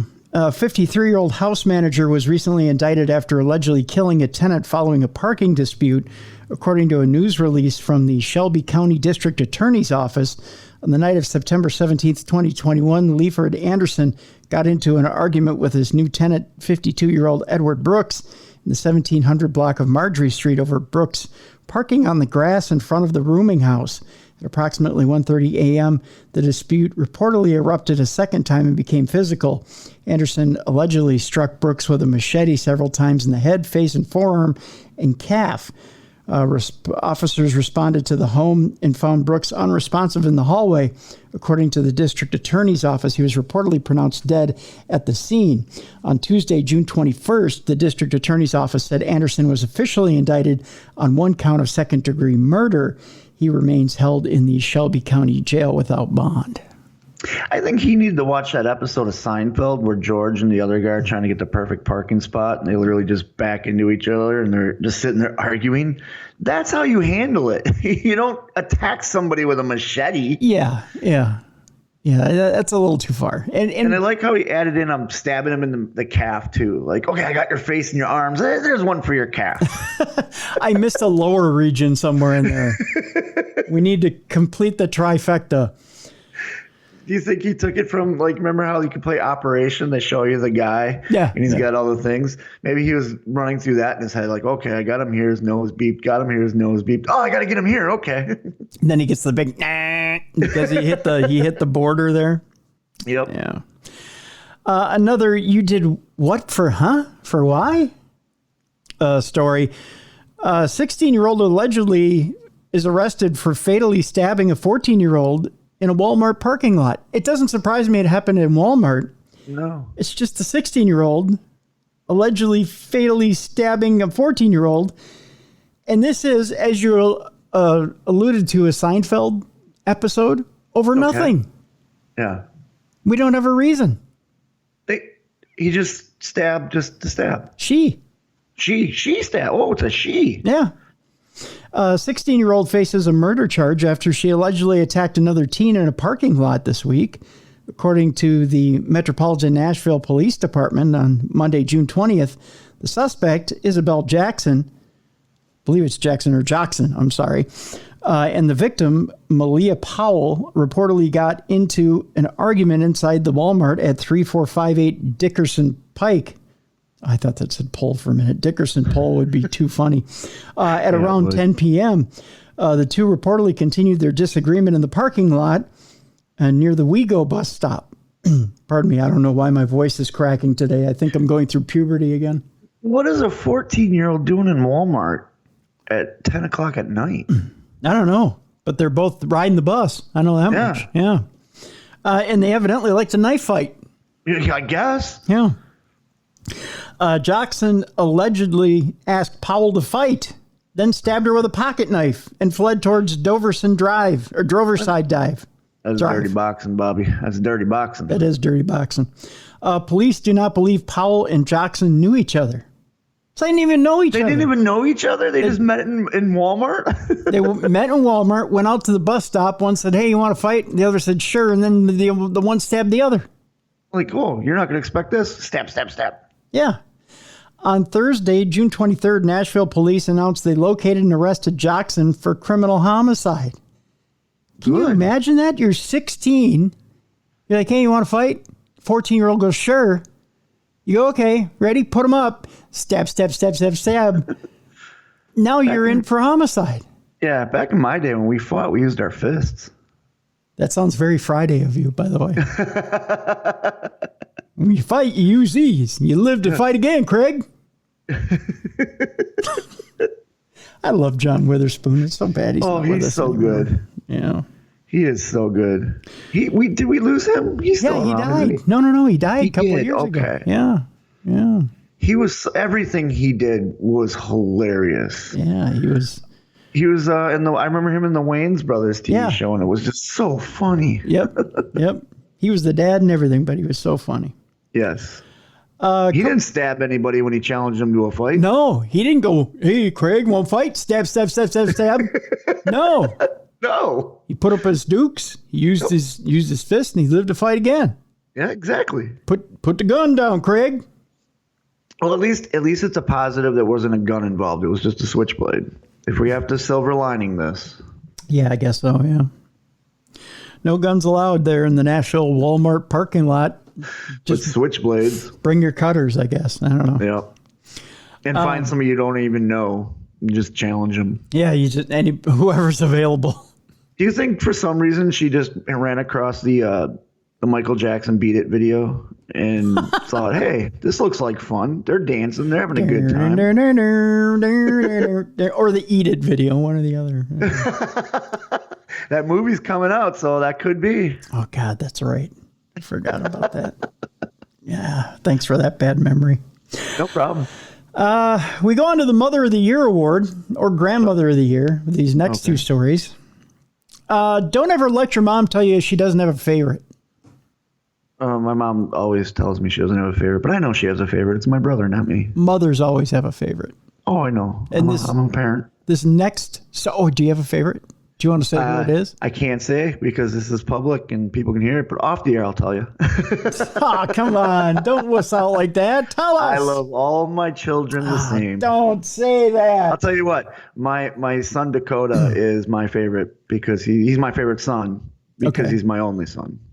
Ah, jeez. I tell him that all the time because all of them are always asking me, who's your favorite? Who's your favorite? So I tell you what. I said, Dakota's my favorite son. And they're like, that's not fair. He's your only son. I said, yep. All right. Well, turns out that a boy died this past week after being left in a hot car while his mom allegedly rushed to set up his sister's birthday party. What? Just take the kid with you. I guess it doesn't work that way in that family. Yeah, I guess not. She could care less about the boy. We go to Texas and Harris County, where a young boy died this week after being left in a hot car. We normally don't report on infant deaths or kids' deaths, but this just goes to show your mom doesn't love you. I'm just saying. Well, I don't think the mom loves the daughter either because that's going to completely ruin her birthday for the rest of her life. Maybe not. Maybe she wasn't a big fan of her brother. That could be. Yeah. That could be. The young boy died this week after being left in a hot car for hours. Bruiser. Come on. Not even a, hey, you want to get out and get a drink of water? Yeah. Just bring the kid with you or get a babysitter. Yeah. Hours. While his mother allegedly rushed to get ready for her daughter's birthday party. On Monday, June 20th, Harris County Sheriff Ed Gonzalez tweeted that deputies responded to a residence on Blair Hill Lane that afternoon and found a child deceased inside a vehicle. They reportedly determined that he had been left inside the car for several hours and was declared dead at the scene. Gonzalez told KHOU-TV that the boy, his sister, and his mother went to a store because they were preparing to celebrate a birthday party that afternoon. When they got home, the mother and 8-year-old sister reportedly got out of the car to prepare the get-together and allegedly did not realize the boy was not with them. Well, they just forget the boy? I guess. How old is the boy, does it say?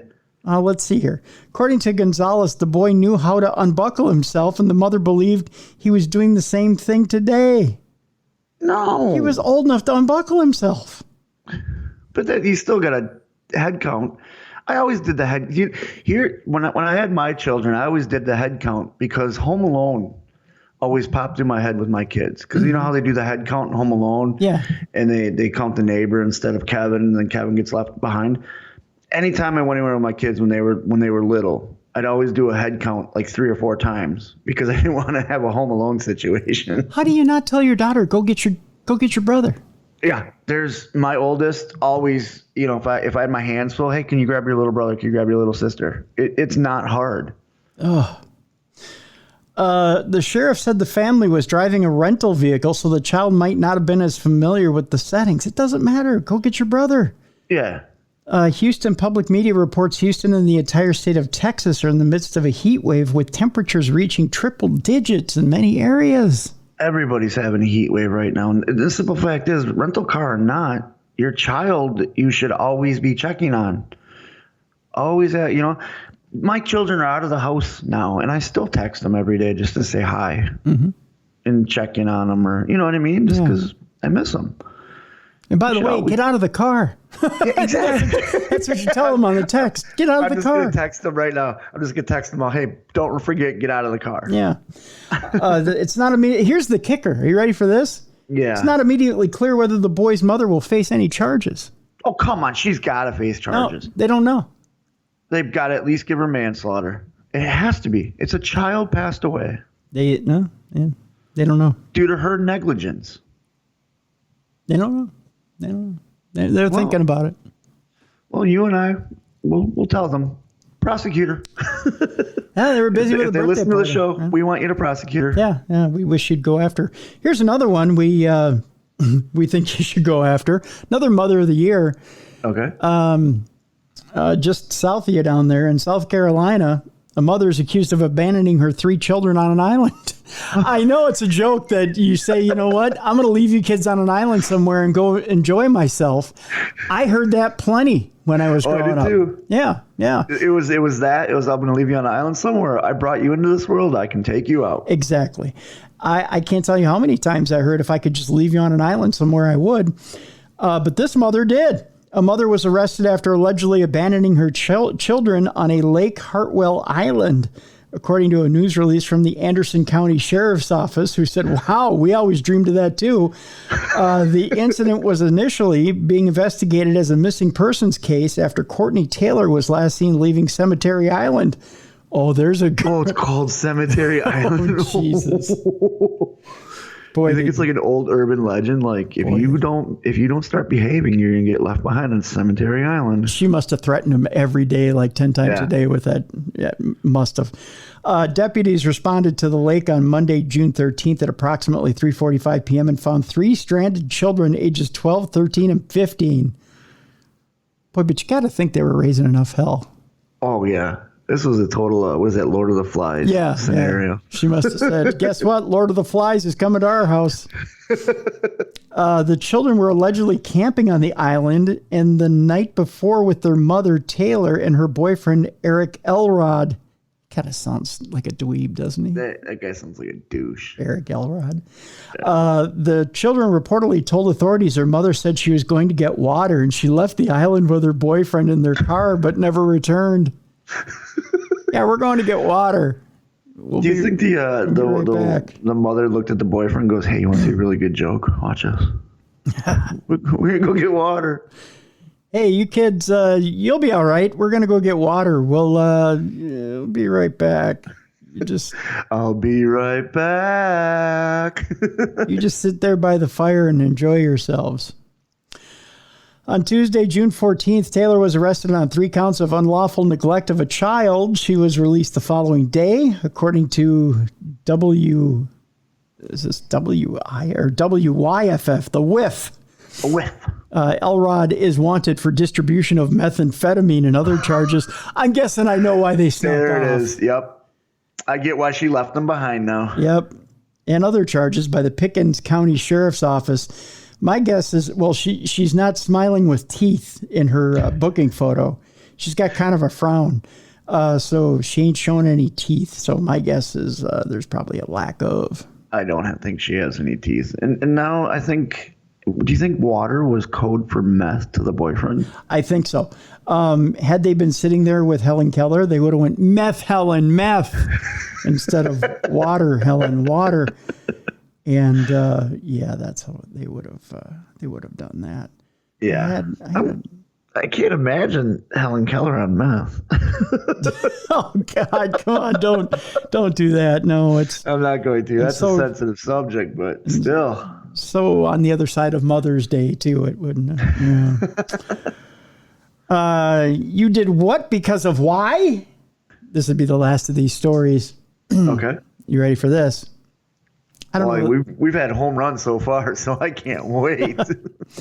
Police say restaurant workers shot in an argument over mayo. Oh, I heard this is Atlanta, right? I think it was, right? In a subway? Yes. Yeah. Yeah. I was hoping I was going to send this to you. I'm glad you got it. A man who complained there was too much mayonnaise on a sandwich opened fire at an Atlanta sandwich shop. Killing one employee and injuring another. The shooting happened at around 6:30 p.m. Sunday at a Subway restaurant attached to a gas station in downtown Atlanta. You never want to hit the pumps when you're shooting at a gas station. No. That'll explode. It will. Police said the man argued with the two female workers before shooting them. I said, no, light mail. That's not light mail. You know, at that point, I just throw the sandwich away and make a new one if the guy pulls a gun. Yeah. Yeah. And I'd just be like, here, you can have it. Or I'd be like, why don't you come back here and you make it the way you want it?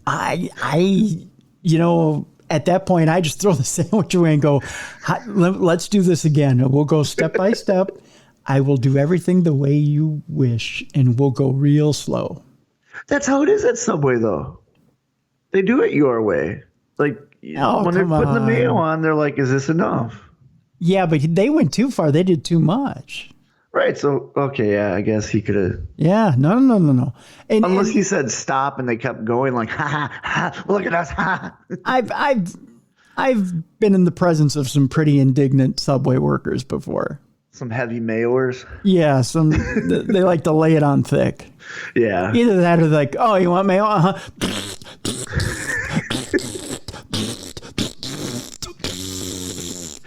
You're forgetting that they pounded on the boom, boom. Yep. Phenomena.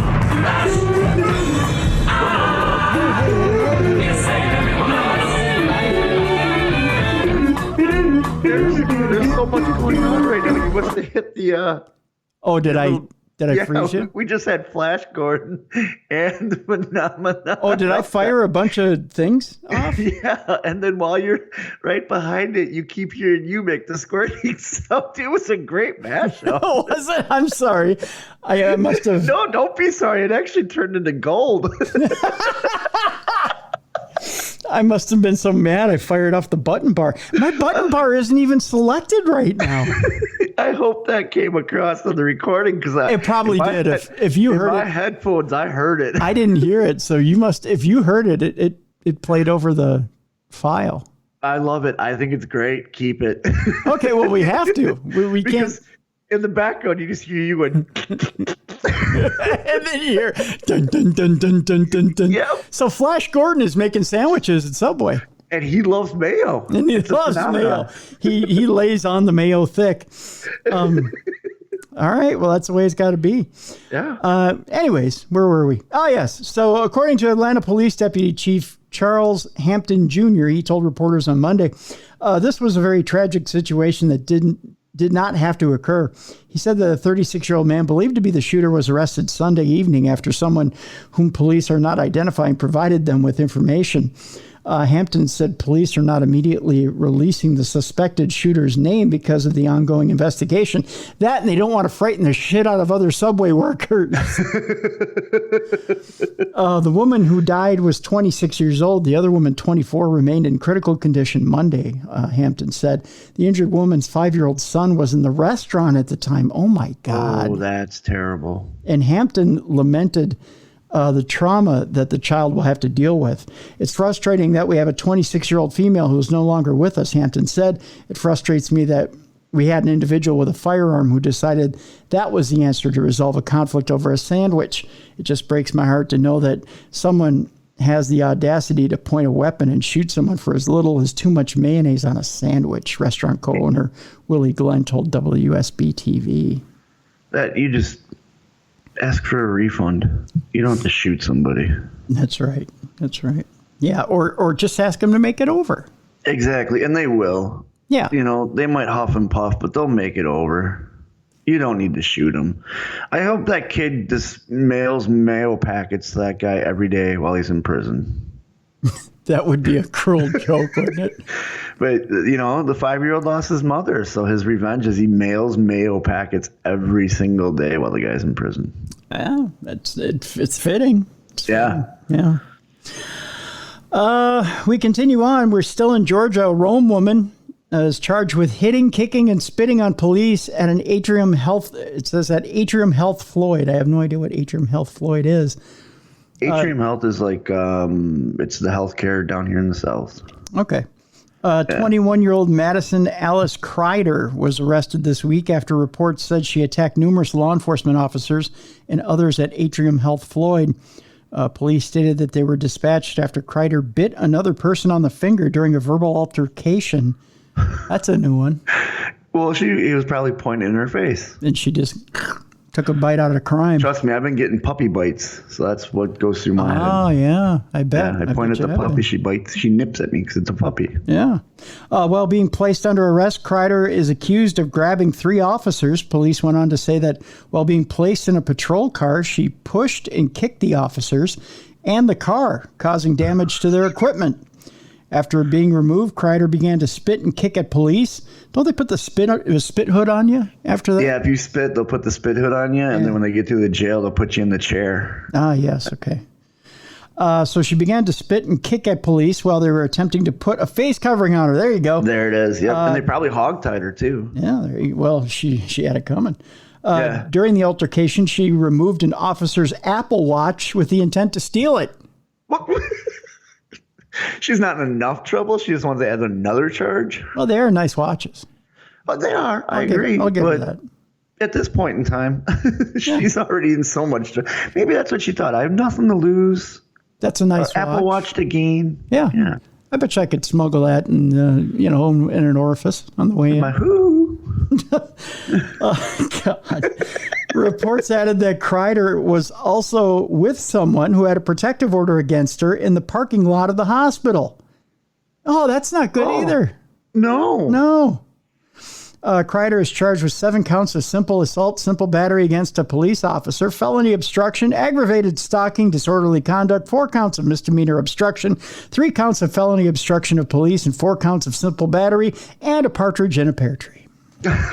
So there you go. Just slap it all on her. That's right. And the Apple Watch, because, it's kind of trendy. Yeah. Reason number 4,372 why you shouldn't let your kids go to a party. Why shouldn't I let my kids go to a party? Probably because the substitute teacher and the track coach are recording your kids as they're doing the nasty. Oh, come on. Yeah. So they got together and thought, hey, I got this great business plan. I got a business plan. Whenever these kids have this giant party, we'll record them and sell it. Kind of, yeah. It happened in Pennsylvania. The substitute teacher and a track coach are accused of recording students engaged in sexual activities at a party. We go to Harrisburg. Oh, okay. Yeah. I've been to Harrisburg. Yeah, me too.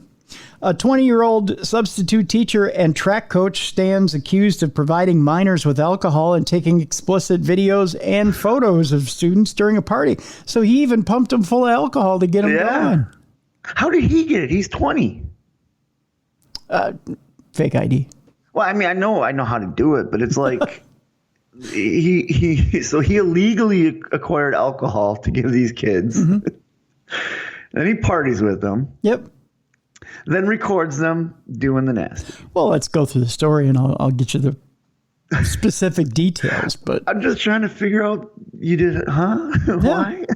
According to a news release from the Pennsylvania Attorney General's office, Peyton Harris, who worked as a substitute teacher at, what is the name of the school? Is it Juniata?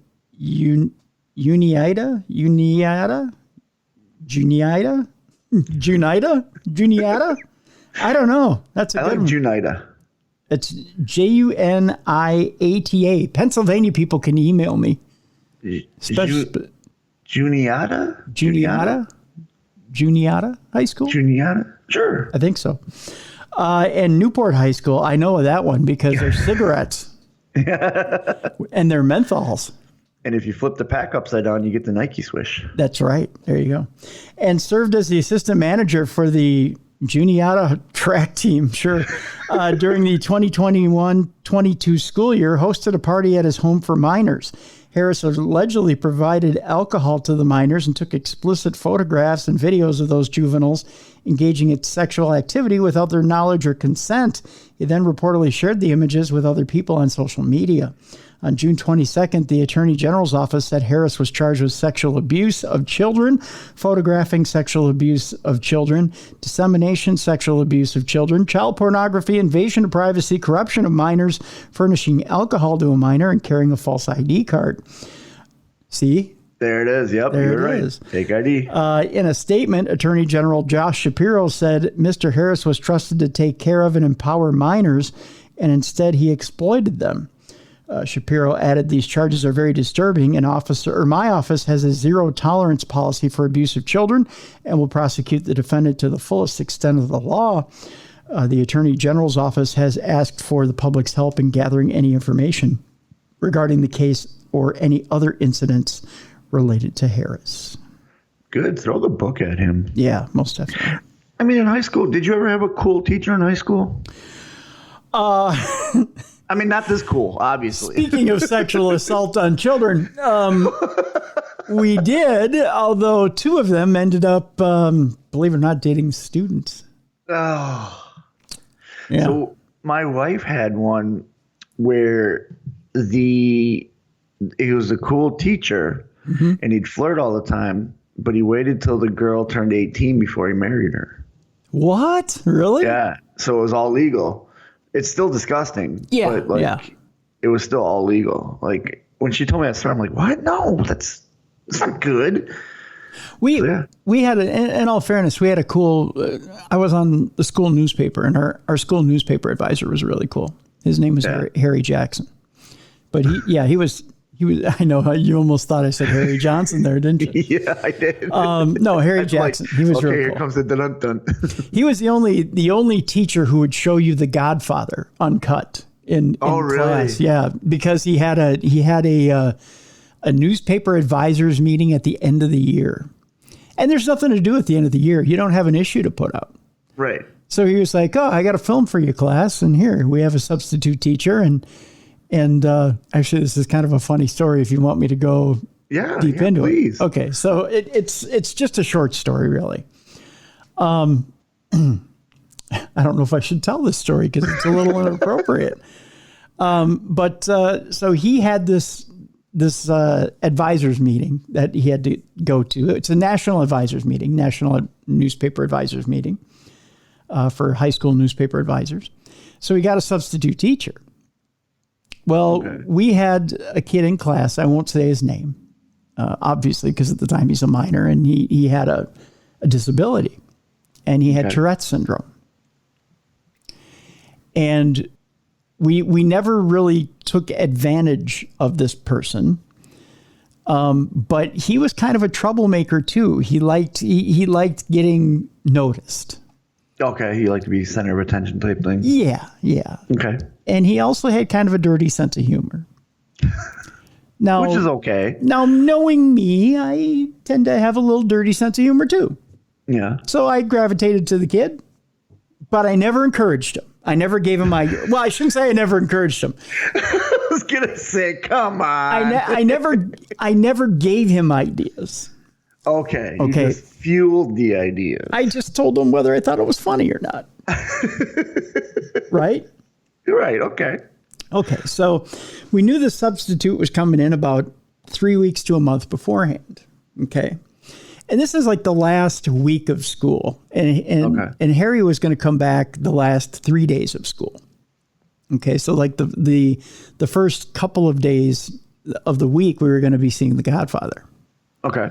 And we had like most kids have an hour class. Ours was an hour and a half with a half-hour lunch. So technically it was a 2-hour block. Oh, wow. Yeah. And during that block, we had free reign over the school. We had a pass to go anywhere because we had to go interview or photograph people or whatever. I remember our newspaper kids, they always had it at the last hour of the day and they could just go anywhere. And I remember people trying to get into it just as a free class and a free hour, but the teacher was a stickler, like, nope, you have to prove you want to be here. Yeah, ours was the middle of the day, I think, to avoid that. Okay. So we were told about, we were going to see this special movie or whatever, and we didn't know what it was. But when Harry told us the week before that we were going to see The Godfather, we were like, wow, The Godfather, that's really cool. Yeah. We were thinking we were going to see an edited version, but we got, the old film reels. Oh, nice. Yeah, so he had film reels brought in of The Godfather.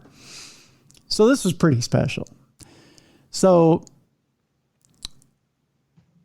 this kid comes up to me and he says, hey, Tim, he kind of sounded like Ronald Reagan, like a bad Ronald Reagan impression. So he said, hey, Tim. I was like, yeah. And he goes, do you think maybe when this sub comes in, do you think maybe it would be a really funny idea if I, like, during lunch, because we took lunch first. Okay. So he goes, do you think maybe during lunch I could sneak in and I have a bunch of my dad's old Playboys and penthouses and some really, really dirty magazines. And do you think if I just posted parts all over the screen when the sub went to pull it down and you just saw a bunch of lady parts all over the screen, that'd be really funny? And this time I didn't say yes. This time, really? No. This time I went, no, I don't think that'd be very funny. Besides, we're going to see The Godfather. That's pretty cool. Yeah. I said, no, you probably should lay off. And there's lady parts in The Godfather, so. Yeah. So, we'll see him eventually. Yeah, exactly. So I'm like, no, so-and-so, you should probably lay off. This is going to be a cool movie. Yeah. Right? He's like, oh, okay. Well, I was just thinking it'd be really funny. I'm like, no. Then he brought it up another time. Oh, do you think maybe if I went and got those magazines and, it'd be really funny? And I was like, no, so-and-so, it really wouldn't be that funny because we're going to see he's bound and determined to make this funny to you. He was really going to make a big splash, right? Yeah, yeah. And so he really wanted to make this exit to the school year. Now, keep in mind, he wasn't a senior. We were seniors. And he wasn't? No. So he had to come back? No, he was only a junior, I think. Oh, so he had to come back. So he had to come back, yeah. So you're actually protecting the kid without him knowing. Yeah, I'm trying to tell him, he had already had a tumultuous year. He'd already gotten in trouble, like big time trouble a couple times that year. Right. So I'm trying to tell him, cool your heels, it'll be all right. Yeah. It's The Godfather. It's The Godfather. You're going to see The Godfather in class. Who sees Godfather in a high school class? I took film classes and we didn't watch The Godfather in high school class. Right. We didn't see it in college. Yeah, no, neither did we. You're right. Yeah. So, and I took an approach to film class, and it was like a film study class in college, and we didn't even watch. We watched Grapes of Wrath. I fell asleep. So he kind of mentions it a third time. I'm like, no, so-and-so, shut it down. Don't think about it. We're going to see The Godfather. Okay, So comes Monday. We're going to see The Godfather. We're all excited. We're in lunch. We're eating. Somebody mentions, hey, have you seen so-and-so around? I don't see him at the lunch table. We're all kind of looking around. Nope, so-and-so isn't around. That's probably nothing. He's probably just, decided to skip. And I went, oh, with like 7 minutes left of lunch, I went, hey, you don't think, he's been bringing up, the thing with the screen. No, there's no way he did it. We kept telling him, don't do it. Don't do it. Because I wasn't the only one he came up to. He came up to a bunch of other people. So he just wanted somebody to go along with it. Right. And everybody said, no. We told him no. Don't do it. Don't do it. Don't do it. And we were like, should we go back to class and see if he did it? No. We got like 5 minutes left. All right. So we walk in and there he is sitting at his desk, his table. We're like, hey. He's like, hey. Does he have a shit-eating grin on his face? No. He's playing it cool. He's playing cool. Okay. He's cool as a cucumber. So we're like, how's everything going? Ooh, it's going good. It's going good. You didn't do anything today, did you? What do you mean? You didn't play any pranks today, did you? No. You sure? No. What'd you have for lunch? Oh, I just sat here in the room and I had a peanut butter and jelly sandwich. Okay. Yeah, I'll believe you. So we're sitting there and the sub walks in the class just as we ask him, what'd you have for lunch? She comes in and says, hi, class. My name is Mrs. So-and-so, and I'll be your sub for the next few days. Harry really has a great treat for you. This is really great. I've never heard of this ever in all the years I've been teaching. He managed to get a hold of a print of The Godfather for you guys to watch. This is amazing. I can't believe that you guys are going to be watching The Godfather. All I can say is enjoy. I'm glad that, I'm glad that we're going to have a great couple of days, and he'll be back on Wednesday. And we'll, here it is. Guys, here's The Godfather. And she pulls down the screen, and there it is in living color, parts all over the screen. And we're sitting there with our mouths open. Not a word. You could have heard a pin drop, except for so-and-so in the corner going. And the teacher turns around and she screams louder than I've ever heard somebody scream in my life, and runs out of the room. And about 7 minutes later, in runs our principal. Oh, no. Who did this? And so-and-so stands up and holds his hand up and goes, oh, I did. He was like proud. He was proud of it. He was proud of it. And we were like, son of a bitch. Did you get to at least watch The Godfather? Nope. Oh, he ruined it. Oh. We were to find reading materials and sit there silently. Oh. He ruined the movie how you for make us. Friends. Nope. Not how you make friends at all. Nope. We told him, don't do it. Yeah. Don't do it. Oh, that poor guy. Well, not poor guy. You guys are the ones that suffered. Yep. So you're asking me, Tim, where does that all go to? No, nowhere. No. Just don't do it. Just don't do it. Yep. Yeah, I forget what my point is. My point had to do with substitute teachers. Cool teachers. Yep. Cool teachers.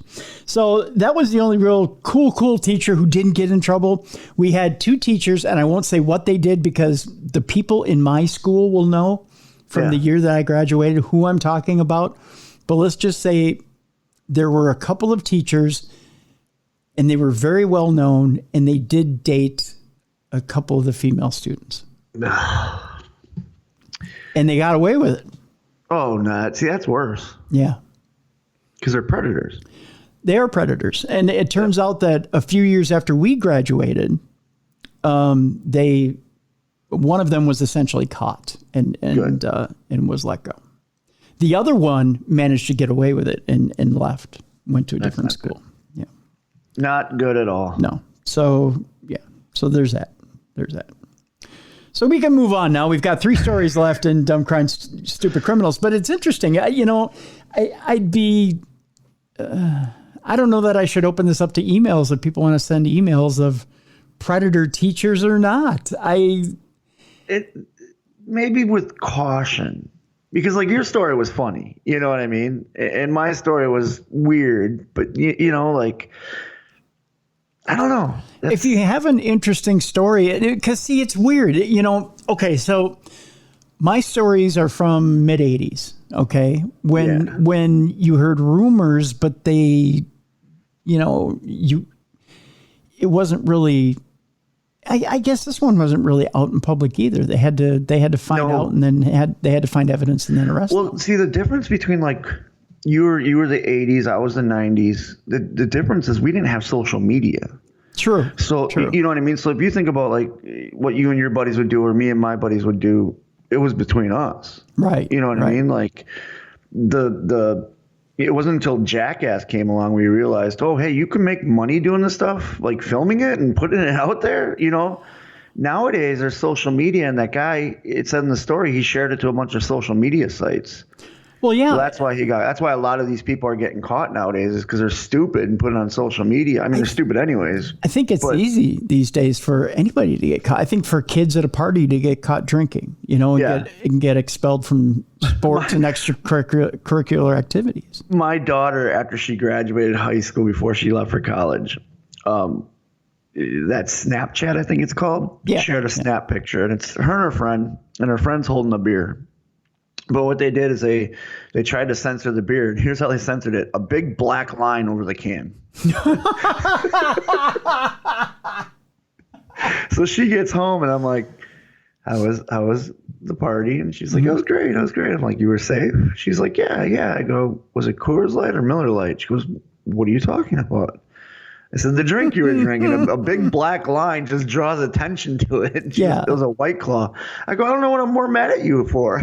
Yeah, exactly. You know, like, yeah. If that was a Coke, you wouldn't be drawing a big black line over it. Well, you know, and I know she's gonna drink. We all, you know, and she's safe. And I have this thing with my kids where, when they were all underage, if you even now, if you get too drunk, don't call me. I will come get you. I will get you home safely.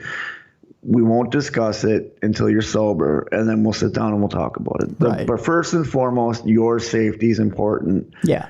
I don't want you to be a statistic. I don't want some other family to be affected because you make a bad decision while you're drunk. Right. You know. So I had that open dialogue with them. Well, that's good. That's good. Yeah. And of course, that's good that open dialogue was there because that's what my parents had with me, but I didn't share pictures with big black lines over what we were drinking. That's just not smart at all. I mean, it's not hard to figure out what that is. Yeah. At all. Yeah. At all. 3 stories left here on Dumb Crime, Stupid Criminals. It's kind of appropriate to jump into. A Vermont dad allegedly tries attacking troopers with an excavator to prevent his son's arrest. Oh, okay. Of all the weapons you would use, an excavator is probably one of the slowest and probably stupidest weapons you would use. There was that guy back a few years ago that built his excavator to be like a tank, where he put sheet metal and metal all around it, and he drove it downtown to smash through all the government buildings, and they couldn't get to him because he had fortified it. I'm assuming this guy didn't go that far. I don't think he did, no. A 52-year-old man is accused of using a piece of construction equipment as a means of preventing his son from getting arrested. According to Vermont State Police, on June 14th at 7 p.m., troopers were investigating a suspected aggravated assault and burglary and located the suspect on Scott Road in Hardwick. As they prepared to arrest the man, Wayne and Amy Tallman allegedly began to impede troopers. The statement alleges Wayne proceeded to operate an excavator and recklessly maneuver the bucket near the troopers and their cruisers in an attempt to prevent them from arresting the suspect. The Vermont State Police released dashcam video footage from the incident, which shows the 2 troopers restraining the suspect. A woman also runs in the middle of the scuffle while the excavator makes its way closer to the cars. Wayne Tallman was eventually arrested for aggravated assault on a protected official, resisting arrest, impeding, and reckless endangerment. Amy Tallman received a citation for impeding an officer. Vermont State Police said one commander noted, "They don't have a scenario at the academy where we practice this one."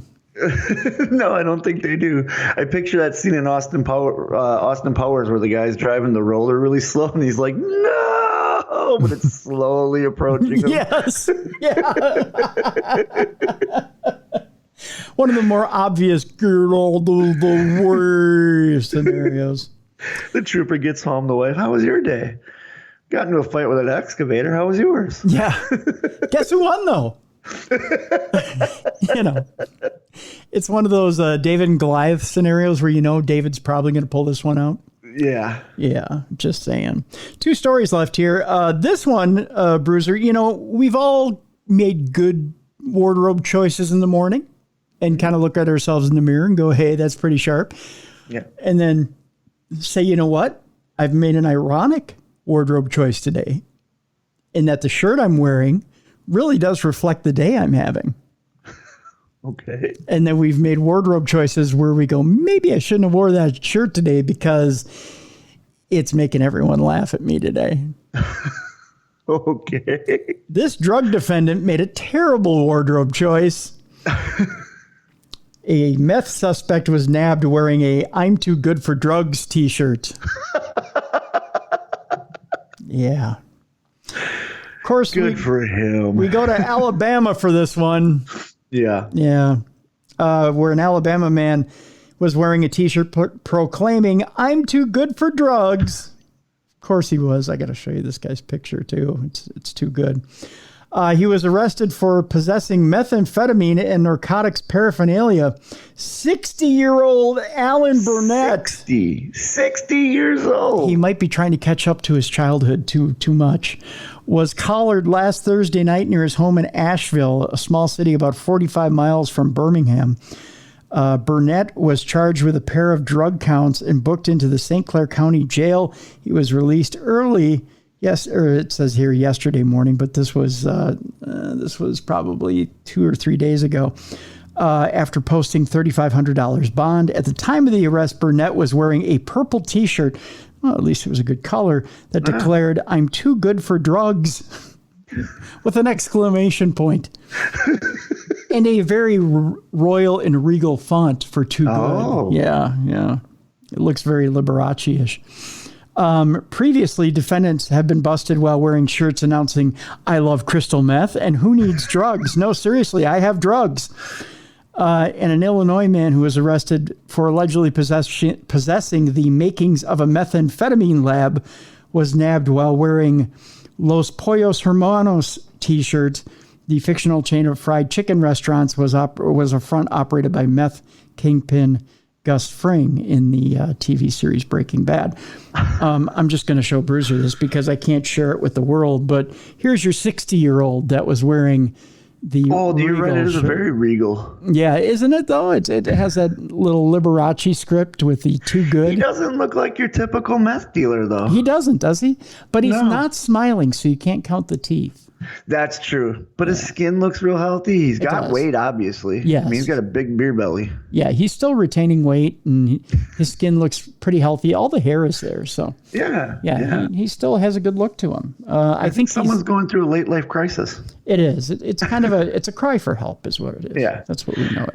He bought the shirt as a joke. You know he did. Well, he might have put it on in the we call it self-sabotage in the counseling world. Okay. Maybe it's his second or third time going out for the meth. Okay. So he's like, okay, I'm going to put the shirt on just in case I get nabbed. Yeah. Just let him know. Yeah. I'm too good for drugs. Right. Or I'm too good for drugs. You know what I'm saying? Just to let the officers know, hey, I have a sense of humor. Hey, maybe I don't do this on a regular basis. And hey, we can have a good laugh while we do this arrest. Or maybe the back of the shirt says, the front says, "I'm too good for drugs." And on the back it says, "Unless the drugs are good." Ah, see? They never said if there is a back script to the See? Yeah. And finally today on Dumb Crimes, Stupid Criminals, according to cops, a woman naked from the waist down claims that snakes ate her pants. That's original. Hey. You had to get away quickly. Yeah, Take the pants off. How are you going to argue with it? You can't. You can't prove it. No, you can't. We go to Pennsylvania. I don't know why we're centered on Pennsylvania this week. I was going to say, there's only one Florida story, huh?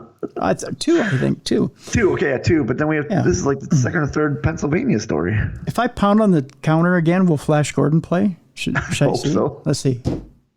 Did it do it again? Nope, nothing. Nope, nothing. No, okay. A woman found naked from the waist down told Pennsylvania police that snakes had eaten her pants, according to a court filing. Responding last Thursday afternoon to multiple 911 calls about a half-dressed woman walking in the middle of a road about 25 miles from Philadelphia. Why does that not surprise me? Yeah, I know. Yeah. Cops found 35-year-old Gloria Harple naked from the waist down, and she was rambling. Yeah, that sounds like Philadelphia. Yep, that's 100% Philadelphia. Yeah.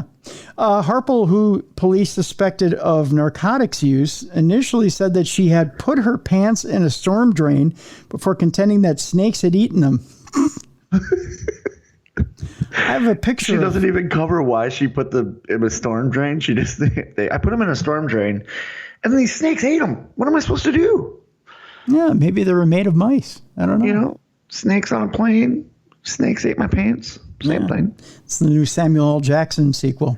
Harple, who was reportedly sweating profusely and making nonsensical outbursts, was arrested for indecent exposure, disorderly conduct, and public drunkenness. She was booked into the Montgomery County Jail on the misdemeanor counts.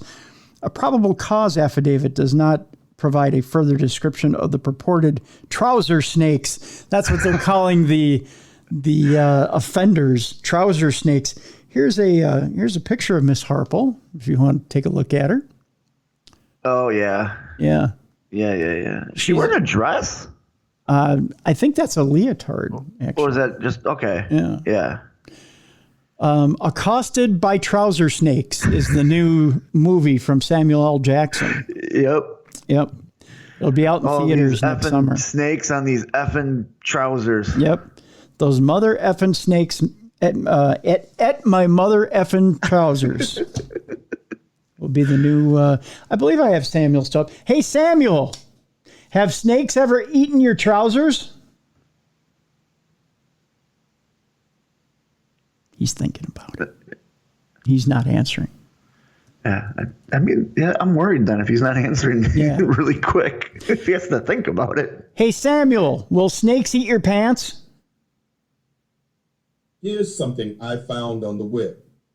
According to thealternativedaily.com, the ankle is a favorite strike place of snakes, so pants tucked into your boots will protect you from this and other unsavory encounters, including poison ivy / oak, ticks, briars, and chiggers. What? He always said chiggers. That's what he said. Don't walk that line, Tim. Hey, Samuel, tell me a dirty joke. Want to hear a dirty joke? Boy fell in a pile of shit. How about the clean version? He took a shower. There you go. That's how we'll end Dumb Crime, Stupid Criminals today. Yes. There you go. So you got your Samuel L. Jackson fix for today. Well, you have to if you're talking about pants and planes or pants and snakes. That's right. That'll do it, Bruiser. We've got supernatural news tomorrow. Yeah, I'm excited. Yeah, we've got that to cover tomorrow. In case we need to remind you one more time, the book that you should be looking for from our author Leslie Ghiglieri is available by Wild Blue Press. It is called The Decision to Kill, a true crime story of a teenage killer and the mother who loved him. Leslie Ghiglieri is our guest who appeared with us today. It's available at wildbluepress.com, also available at amazon.com and barnesandnoble.com. There's a link in the description of this program. That's what I meant to say. It's available for you right now, so you can click on that link. And again, a portion of the proceeds of that book go to charity for drug and alcohol abuse. Or preventing drug and alcohol abuse, not if you're abusing drugs and alcohol, but for prevention of drug and alcohol abuse. I think that'll do it, Bruiser. Sounds good to me. Thank you. We will see you tomorrow for Supernatural News right here on Darkness Radio. Thank you very much for tuning in to the best in true crime podcasting. This has been True Crime Tuesday.